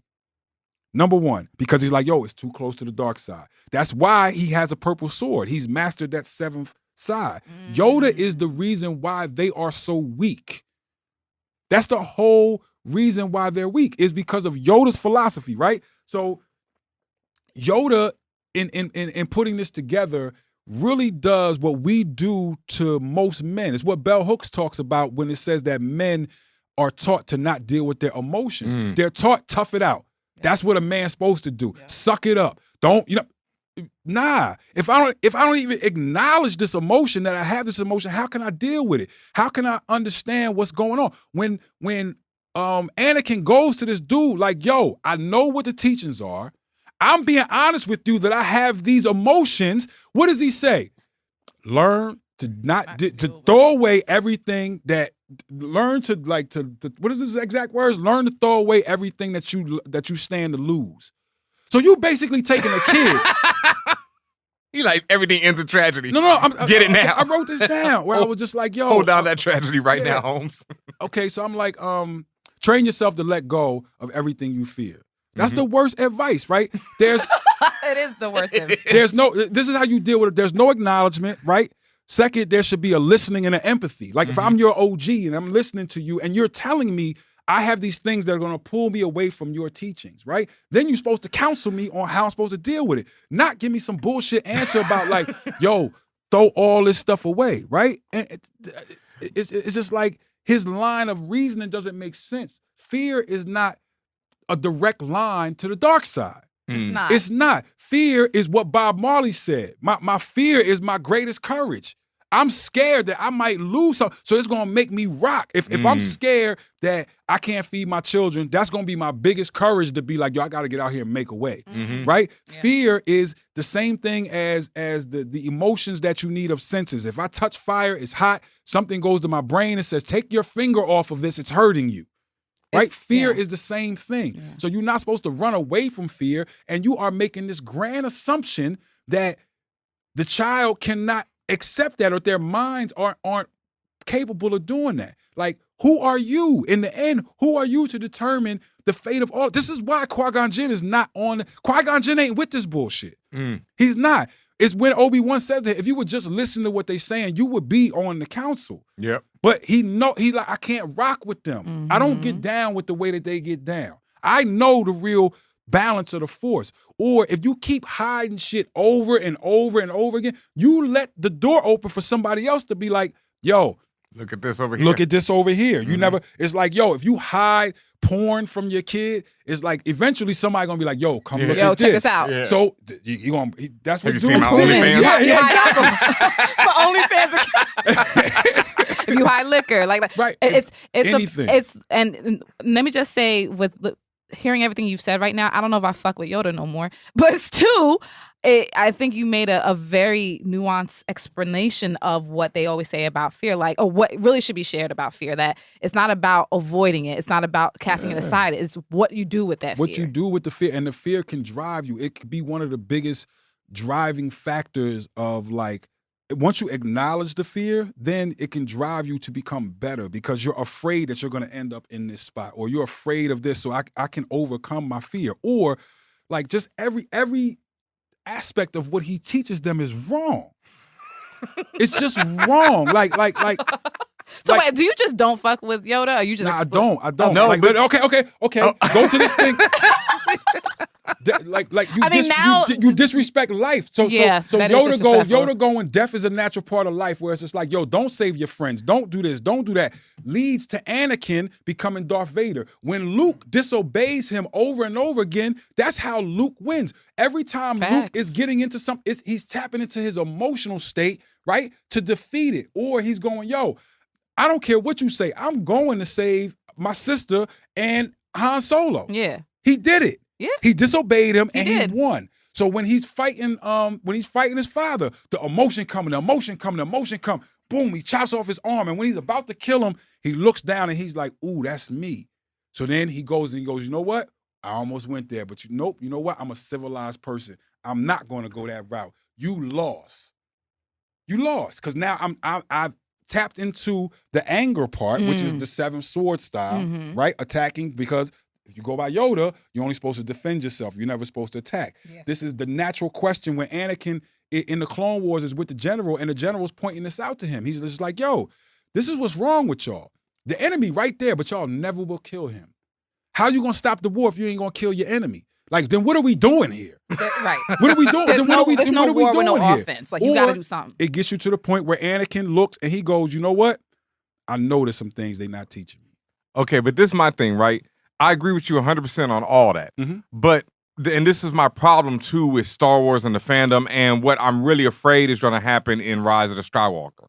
Because in the prequels, as, you know, whatever half-assed they are, what Anakin is always trying to say is this shit is trash.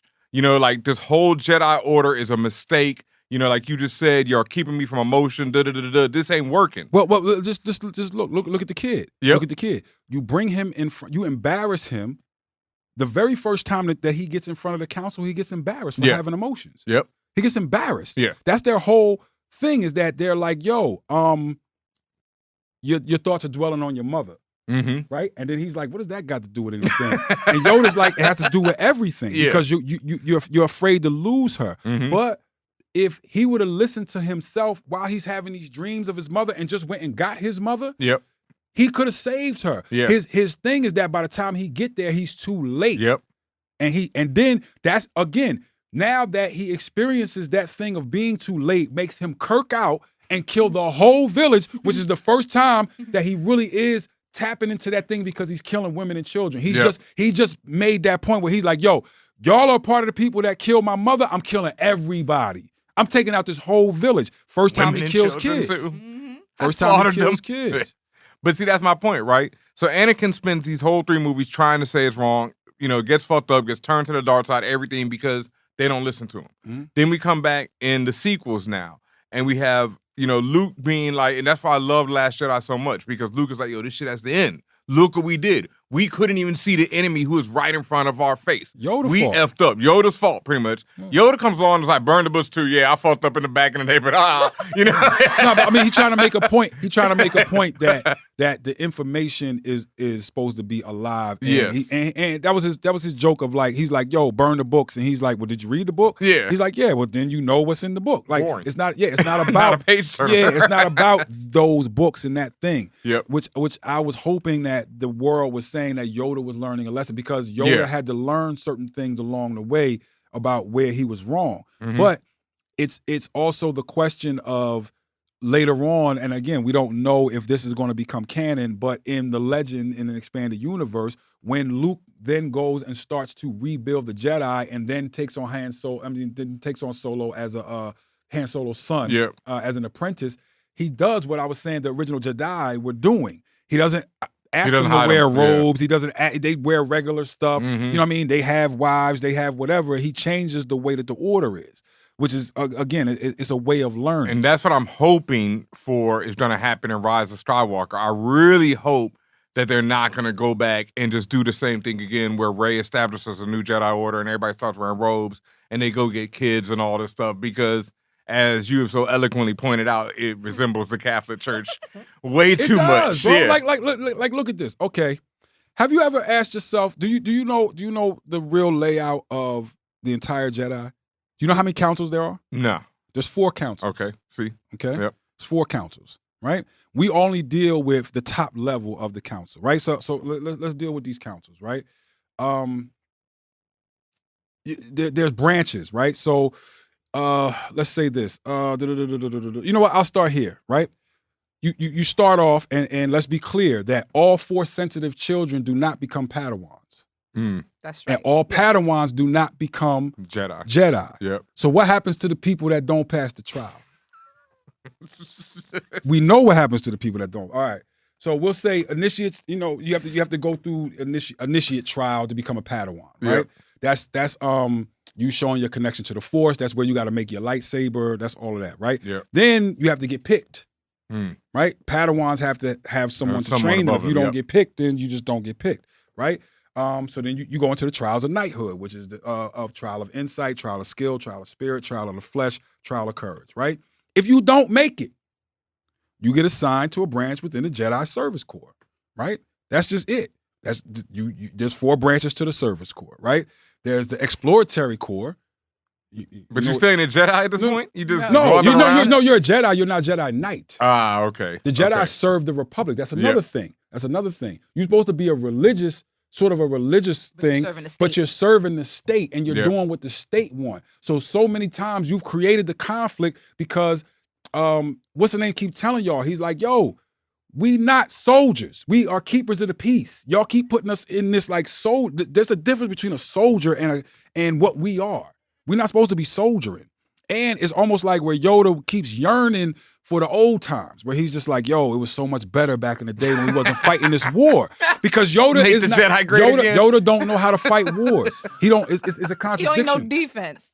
It's a contradiction to him, right? So there's an exploration corps, there's an architecture corps, educational corps, and a medical corps, right? These are all the people that are Force sensitive that don't make it. So everybody don't make it. Yeah. Certain people just gotta serve. Like, what? I'm gonna just come. But think about it. You've taken this person away from their family. any type of skill. Any type of family that they have, skill. the very first thing that you pull somebody in, they can no longer talk to their parents ever again in life. They don't know how to make emotions. You can't contact your parents. Period. We won't allow that type of attachment, right? Or if you're somebody like Ahsoka who wrongly gets accused of something that she didn't do and gets kicked out, what does Ahsoka do? She's been training ever since. You got 14-year-old kids fighting wars. Yeah. It's a 14-year-old girl. Anakin was rocking at 9. He's up in the plane rocking at 9, fighting a war. You got kid soldiers. We condemn this across the world. This shit evil. It's an evil world we live in. So let's talk about what they do, right? Number one thing they do, baby snatching. These are the Jedi recruiters. The Jedi recruiters go around the I gotta world. do my research and find out what's fucked up in Star Trek. No, hold on. I'm just telling you. Jedi recruiters go around the world because Force-sensitive children that aren't recruited are more likely to be an enemy. You can easily get turned to the dark side, and we got to check to make sure. So there are recruiters in the Jedi that go out and find the children. They're baby snatchers. Period. You can't even he's right. Number 2, I can't argue. Once you snatch the baby, they're never allowed to see their parents, right? Number 3, that age limit was introduced over time. They started learning. It wasn't that way in the beginning. The Jedi, anytime you ran into somebody Force sensitive that may not know, you was allowed to train that person because we studied both things. But if I'm trying to brainwash you, I have to start as a child.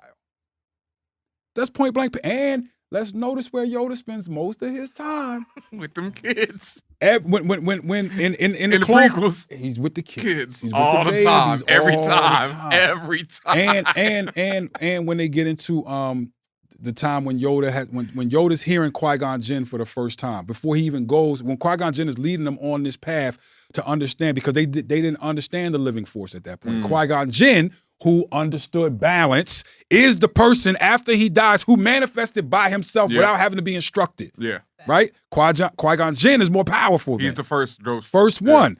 So he's telling Yoda how to do this, right? So when Yoda's hearing his voice, they think Yoda's crazy. Right? They all go to the temple, they sit down, and they meditate for a whole day. Everybody's like, we ain't hear nothing. You know what I'm saying? Right? So they put Yoda in a deprivation tank, right?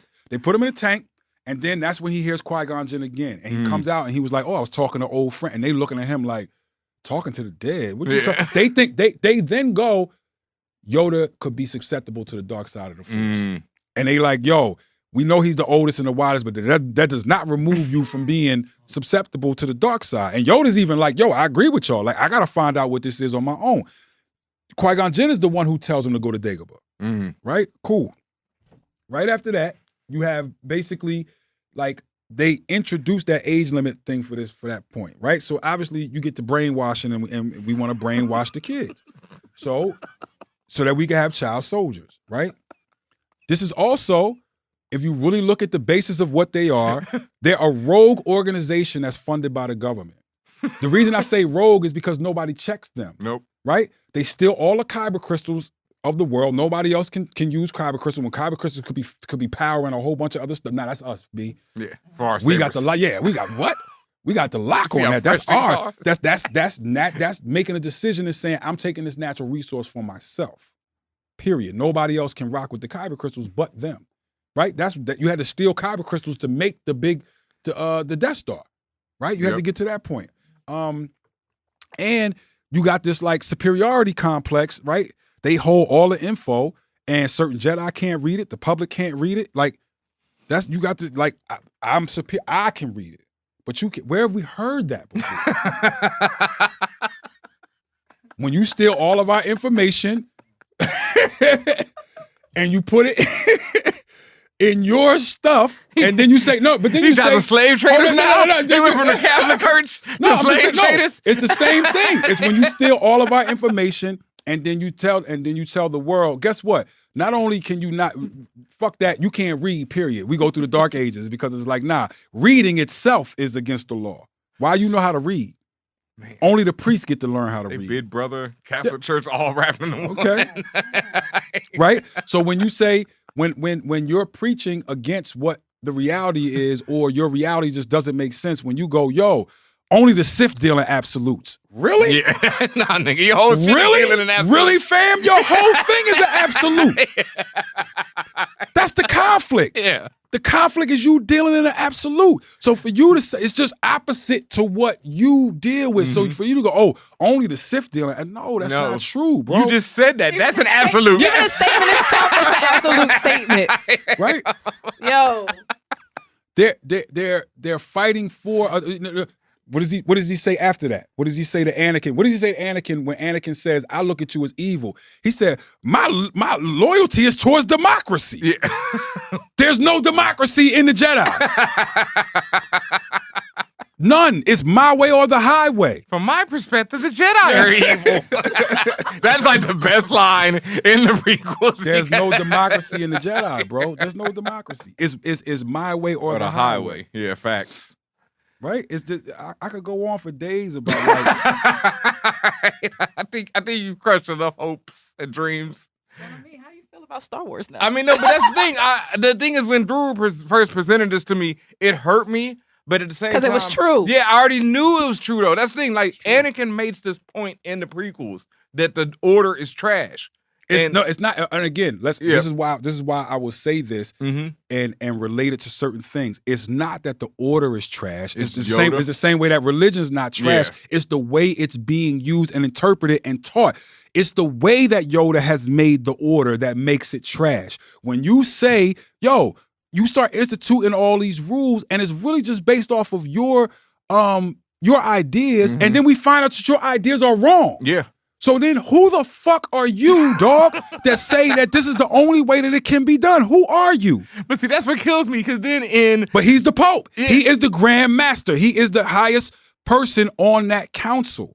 And that's my problem, though, because then in Last Jedi, you have this laughing Yoda who rolls up like, oh yeah, those last 900 years were pretty fucked up, right? Yeah. But hey, don't even get me into Last Jedi of like how someone who just touches the Force can like deal with somebody who's been trained and then like that's just horrible. Like this horrible. Oh come on, though. I mean, Luke Skywalker blows up blows up the Death Star before he's really trained. No, I know, but that's him using the Force and using mechanical shit. And it's just like, yo, he makes a great shot. Yeah. It's not him battling another trained Jedi with a lightsaber. Yeah, but Kylo Ren's a fuckboy. Or there's absolutely no way someone who the black dude, whatever his name is, picks up the lightsaber and starts rocking, and it's just like, yo, come on. You mean Finn? So anybody could just pick up a lightsaber and start rocking? Finn is Force sensitive is what I'm going with. I'm going with that too. I'm going with that. But you're not trained in it. No, but it's different. He's that nice. And he's black. He's not that nice. He's not that nice, bro. Nobody's that. Then there's no need to train. No. But his blackness makes up for it. There's no need to train. You know how long? What? All this sense grew in him making. You come in with, well, he black. What the fuck? That's ridiculous. This is why I love this show. Yeah, but I love Rey and I love Finn and I love the sequels, whatever. So I can't knock them. But I do understand, like, but that's the thing. When you look at Star Wars in any film too much, you can find the holes and all that. But as far as this whole theory about Yoda, I fully agree with it. I'm like, so hold on. You have let me do my councils, right? So you have the High Council, you have the Council of First Knowledge, the Council of Reconciliation, Council of Reassignment. That's who reassigns all the Jedi after they can't make it nowhere, right? Or whatever. Do they get to reassign between their different? No. Here's the precincts? thing. Now here's the thing. In those 4 councils, right? Yeah. There's 5 people that lead those 4. Like there's 5 people on every council. Mm-hmm. 3 of them rotate. 2 of them are there forever. They have tenure. So 2 of them are there regardless. Like Supreme Court shit. Yeah, exactly. Yes. Okay. Yes, they're there forever. So 3 of them rotate out, and just the same way Yoda is going to always be there until he dies. You understand what I'm saying? The nigga lives to 900 or well, more. I mean, beyond. longer if he hadn't gotten murdered. Right? Yeah, if he hadn't, stressed himself out. That's just what it is. So for 9,000 years, you got an Iron Fist rule of the. See, now I hate this nigga now. I'm looking at Baby Yoda kind of funny. I'm looking at Baby Yoda kind of funny, but he could be totally different. Yeah, it doesn't always have to be that way, and that's my point. That's my point, is that people need to understand you're looking at a very specific time period, and there's thousands and thousands and thousands and thousands of years. Just think about this. If you go back, all the things that Jedi had to deal with, Civil War, Sith Wars, right? The Mandalorians, everybody, they survived all of that. Guess who was the leader when they got wiped out? Because he let them get wiped out. Yoda knew about it. He let them get wiped out, bro. What type of leader is that? The title of this episode is Yoda Ain't Shit. What type of leader I'm gonna go with Yoda is as a that? priest. What type of leader is that, man? What type of leader are you that you make us so weak that the arch enemy we're actually working for the arch enemy. But he's sitting in front of us and we can't even sense it. Maybe Yoda's like Dr. Manhattan where he sees it all and he just needs... He's definitely not. He's definitely not.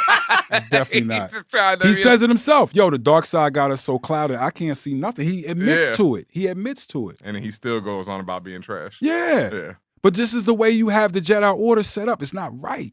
It's not right. And I don't like the fact that there's like not too many women that get the rock. Yeah. Like there are women on the High Council. Yeah. There are women in particular positions.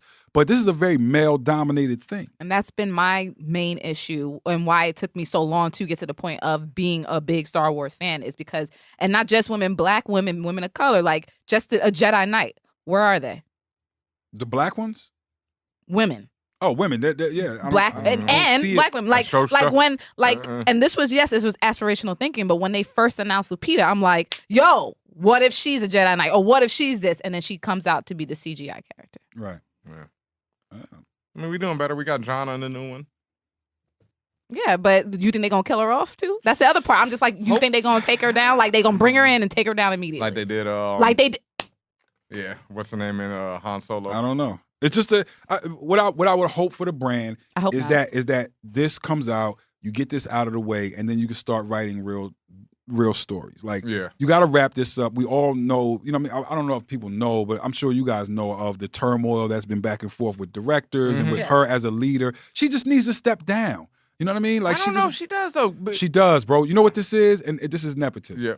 This is nepotism. You were next to. You was the person in the studio while we was making the song. That's it. And you just been there. You was the studio manager. That's like it don't mean you can make great songs just because you manage the studio really well. But all right, but she was with everybody when they made their classics. That's all it is. You was, you could find the pictures of her and Spielberg together on very classic sets and all, but that don't mean you can run this thing. The reason being, Marvel's under the same house and they rocking. You messing up a brand because you trying to take it somewhere where I don't know if you really are. The person who writes the program and sends the company into millions of dollars doesn't automatically need to be the manager. You just good at writing programs. When you gotta manage something and say a direction, I don't know if Homegirl is the right fit. No, I don't know if she's the perfect fit, but in Disney's defense, why they're keeping her around is because the films are continuing to make billions. No, what's the name? Ain't make millions. Solo. That's the only one. Solo's the only one, but it also remember that's relative. Like it didn't make $1 billion, but it didn't mean it didn't make money. Okay, so then if you got directors that's like, yo, she's the problem, she's the problem, and it's more than one person, then she's the problem. Period. And you got to make them big decisions. Did you hear when dude that was the head of Disney like yelled at her in a company meeting? Yeah, look that up. He called her out in a company meeting.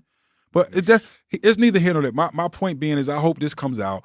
It's the end to this thing, and then you can start writing some realness. And I like what they doing in terms of you can start meshing things the same way Marvel has already announced that they're going to mesh things with TV, with the movies. You're going to have, that's the way me and Ben were having this conversation of that is our natural way of reading comic books. Yeah. Where this book leads to this book and then it picks up in this book and then this book even tells you and refers, say, y'all picking up from this book, Like it should all do that. But I don't. The interconnectedness is again. important. I'm not a Star Wars hater. I'm just like, I don't like where it's gone, and I think it's too Disney. It's too like for the kids. It's not adherent, and that's not really what it was. It became famous for telling really good coming of age stories. That's all it really is coming of age stories. But it's not. It's just not adherent to what the brand is, and that's my turnoff. And then that beyond just like me saying y'all got to analyze Yoda for what he is, right? Beyond that, I'm just saying like what the concept of the Star Wars franchise needs to be has got to change. I agree. Meanwhile, we waiting on Picard.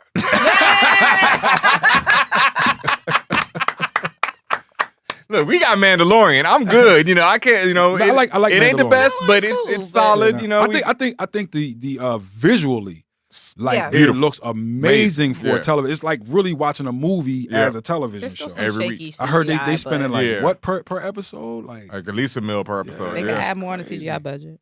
I mean, they could, but it's good. And next season they'll add more to that budget. Yeah. And then we got Obi-Wan. So I'm, like I feel you because I'm the same way. Like, and then Shorty that directed one of the better episodes is running the whole Obi-Wan series. Yes, so that's that's a good look right there. Yes. So we got all that. But thank you, Guru, for joining us today. Appreciate it. We're gonna do some rap segment. We haven't done a rap. It's been a minute, so we gotta have to run through our rapid fire questions. All right, the first one: The Wire or Breaking Bad? Wire. All right. Superman or Batman? Superman. Wakanda or Zamunda? Wakanda. Michael Myers, Freddy, or Jason? Freddy, just from the simple fact that you kind of can't kill Freddy. You can't kill Freddy. Freddy's already dead, and he comes to you in your dreams. You could actually kill Jason. Jason's just a crazy dude. Mm-hmm. And Michael Myers, you could kill him too. Yeah, he's the easiest. Yeah, he's the easiest one to kill. Yeah, so Freddy. Yeah, that's a good one. They just always lock Michael up. Like they don't even attempt to kill him. Yeah. They just know he ain't worth shit. Like just throw his ass in jail. Yeah. Fresh Prince or Martin? That's tough. Martin. Teen Titans or X-Men? X-Men. Peter Parker or Miles Morales? Peter Parker.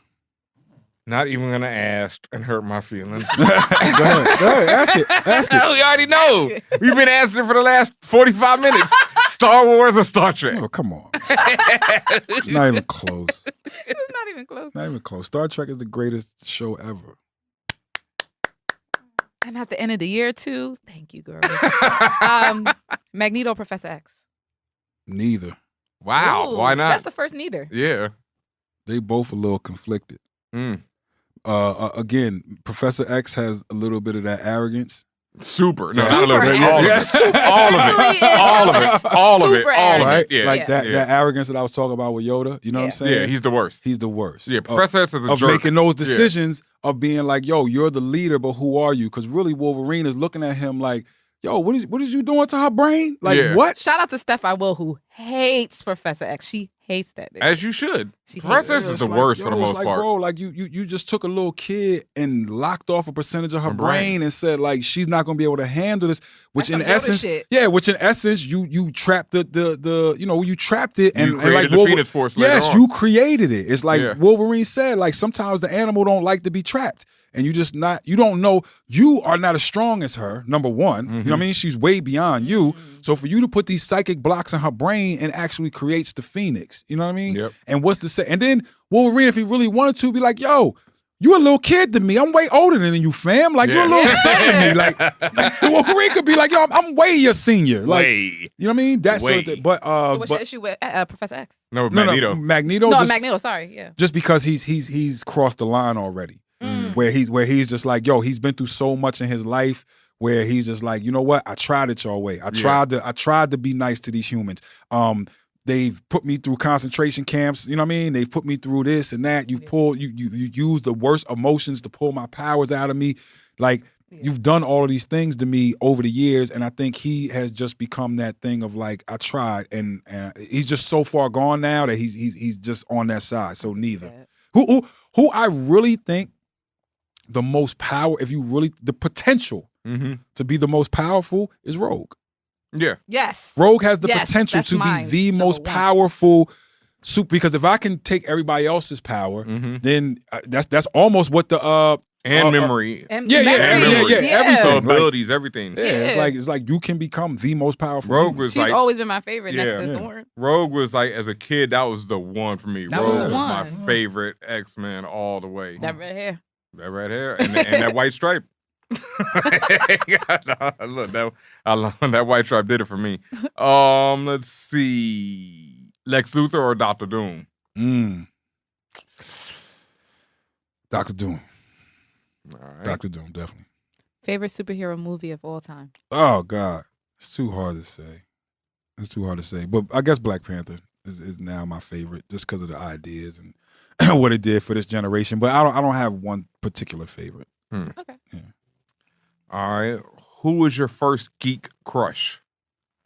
Like, Yeah, who are you crushing on? Probably Fictional Storm. something? Storm? Yeah, probably Storm. All right. Yeah. What character's death in any medium hurt you the most?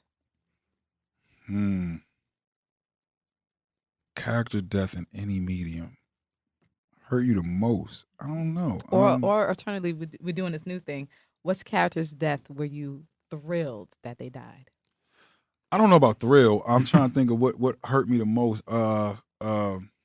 When Shorty died on Star Trek, that was with the blonde hair. What was her That's name? about Kes. No. She was early. She was a security guard. She was and then there was an episode where they kind of tried to like fake bring her back, but it was a clone of her saying that she was which series? Tasha Yar. Oh, Tasha Yar. Tasha Yar. I know the name. Tasha Yar. Yeah, I know Tasha Yar. Tasha Yar. Yeah. That was ill because that was like, oh snap, like people didn't die that often in superhero, you know what I mean, or on science fiction or anything other than like, red shirts. Yeah, and she like her death was like, oh wow, we got to really deal. Like she's really dead, and they was like, yeah, like she's gone, like her character's gone. That was ill. But that's like the 90s. I'm trying to think. Yeah, I'll say Tasha Yar. All right.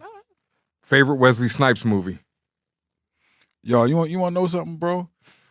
I really do rock with Blade, son. Yeah. Like I rock with Blade. Mm-hmm. So I don't know if it's Blade 1 or Blade 2, but maybe both of those are fire. Yeah, maybe Blade 2 is when they had the vampires whose mouths open all up. Yeah. Maybe Blade. With that little dog. Blade 1. Is a vampire dog? That might Yeah, be I think so. Yeah. And his mouth opens up. Yeah. Yeah, I think that is Blade 2. Yeah, and doesn't he like kick it or shoot it or some shit like that. Yeah. Oh God. Okay. Comic books or hip hop. The entirety, the history of one of those has to go. Gone forever. Which one do you choose? Then comic books have to go. Yeah. Hip hop pay the bills. Nah, it's not even about paying the bills. It's It's just just about the love. It's the love of the thing. Like I could go into other science fiction genres without it being a comic book. Yeah. But there is no replacing hip hop in terms of like just music in my life and what that means. Like there is no replacing that. That's a tough question though, because that's like two of the things that I've really, really loved. But as a whole, comic books will have to go. I feel you. As much as I mean, it hurts to say it, but yeah, like like you said, I could always watch Star Wars, Star Trek. You know, there's mad shit, but there's nothing like scratching on a turntable. You know, there's nothing like beat machines. There's nothing like digging for records. There's nothing like hearing a new bar. Like there's, it's music. you know, that's something else. So nah. And you can tap every other form of music by dealing with hip hop. Yeah, no, hip hop like, taught me every other form of music. Yeah. Like it taught me everything. Like, If you're saying just comic books, right? Yeah, they're just gone. Okay. Yeah, but not like not just sci-fi, comic not books. everything Okay, else. all right. Yeah, just comic books. Yeah. All right. And if you could have any one superpower, what would it be? Rogue's power. That's it. You get to absorb every other power. There you go. Yeah. All right. Well, thank you, Guru. You survived the interview segment. You survived the brap segment. Wasn't an interview though? No, I mean, not really. Just more, you know. We just sit down and talk. You know, Yeah. that's how it is here. You know, friend of the show and everything. It was a lesson. Yes. So please let the internets know where they can find you at. Young Guru 763 on Instagram, and young_guru on Twitter. Yes, sir.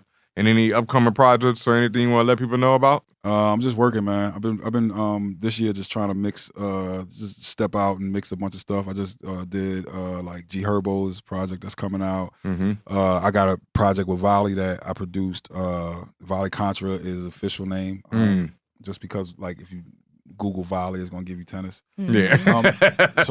But he's super dope. We just put out a song called Candy. Okay.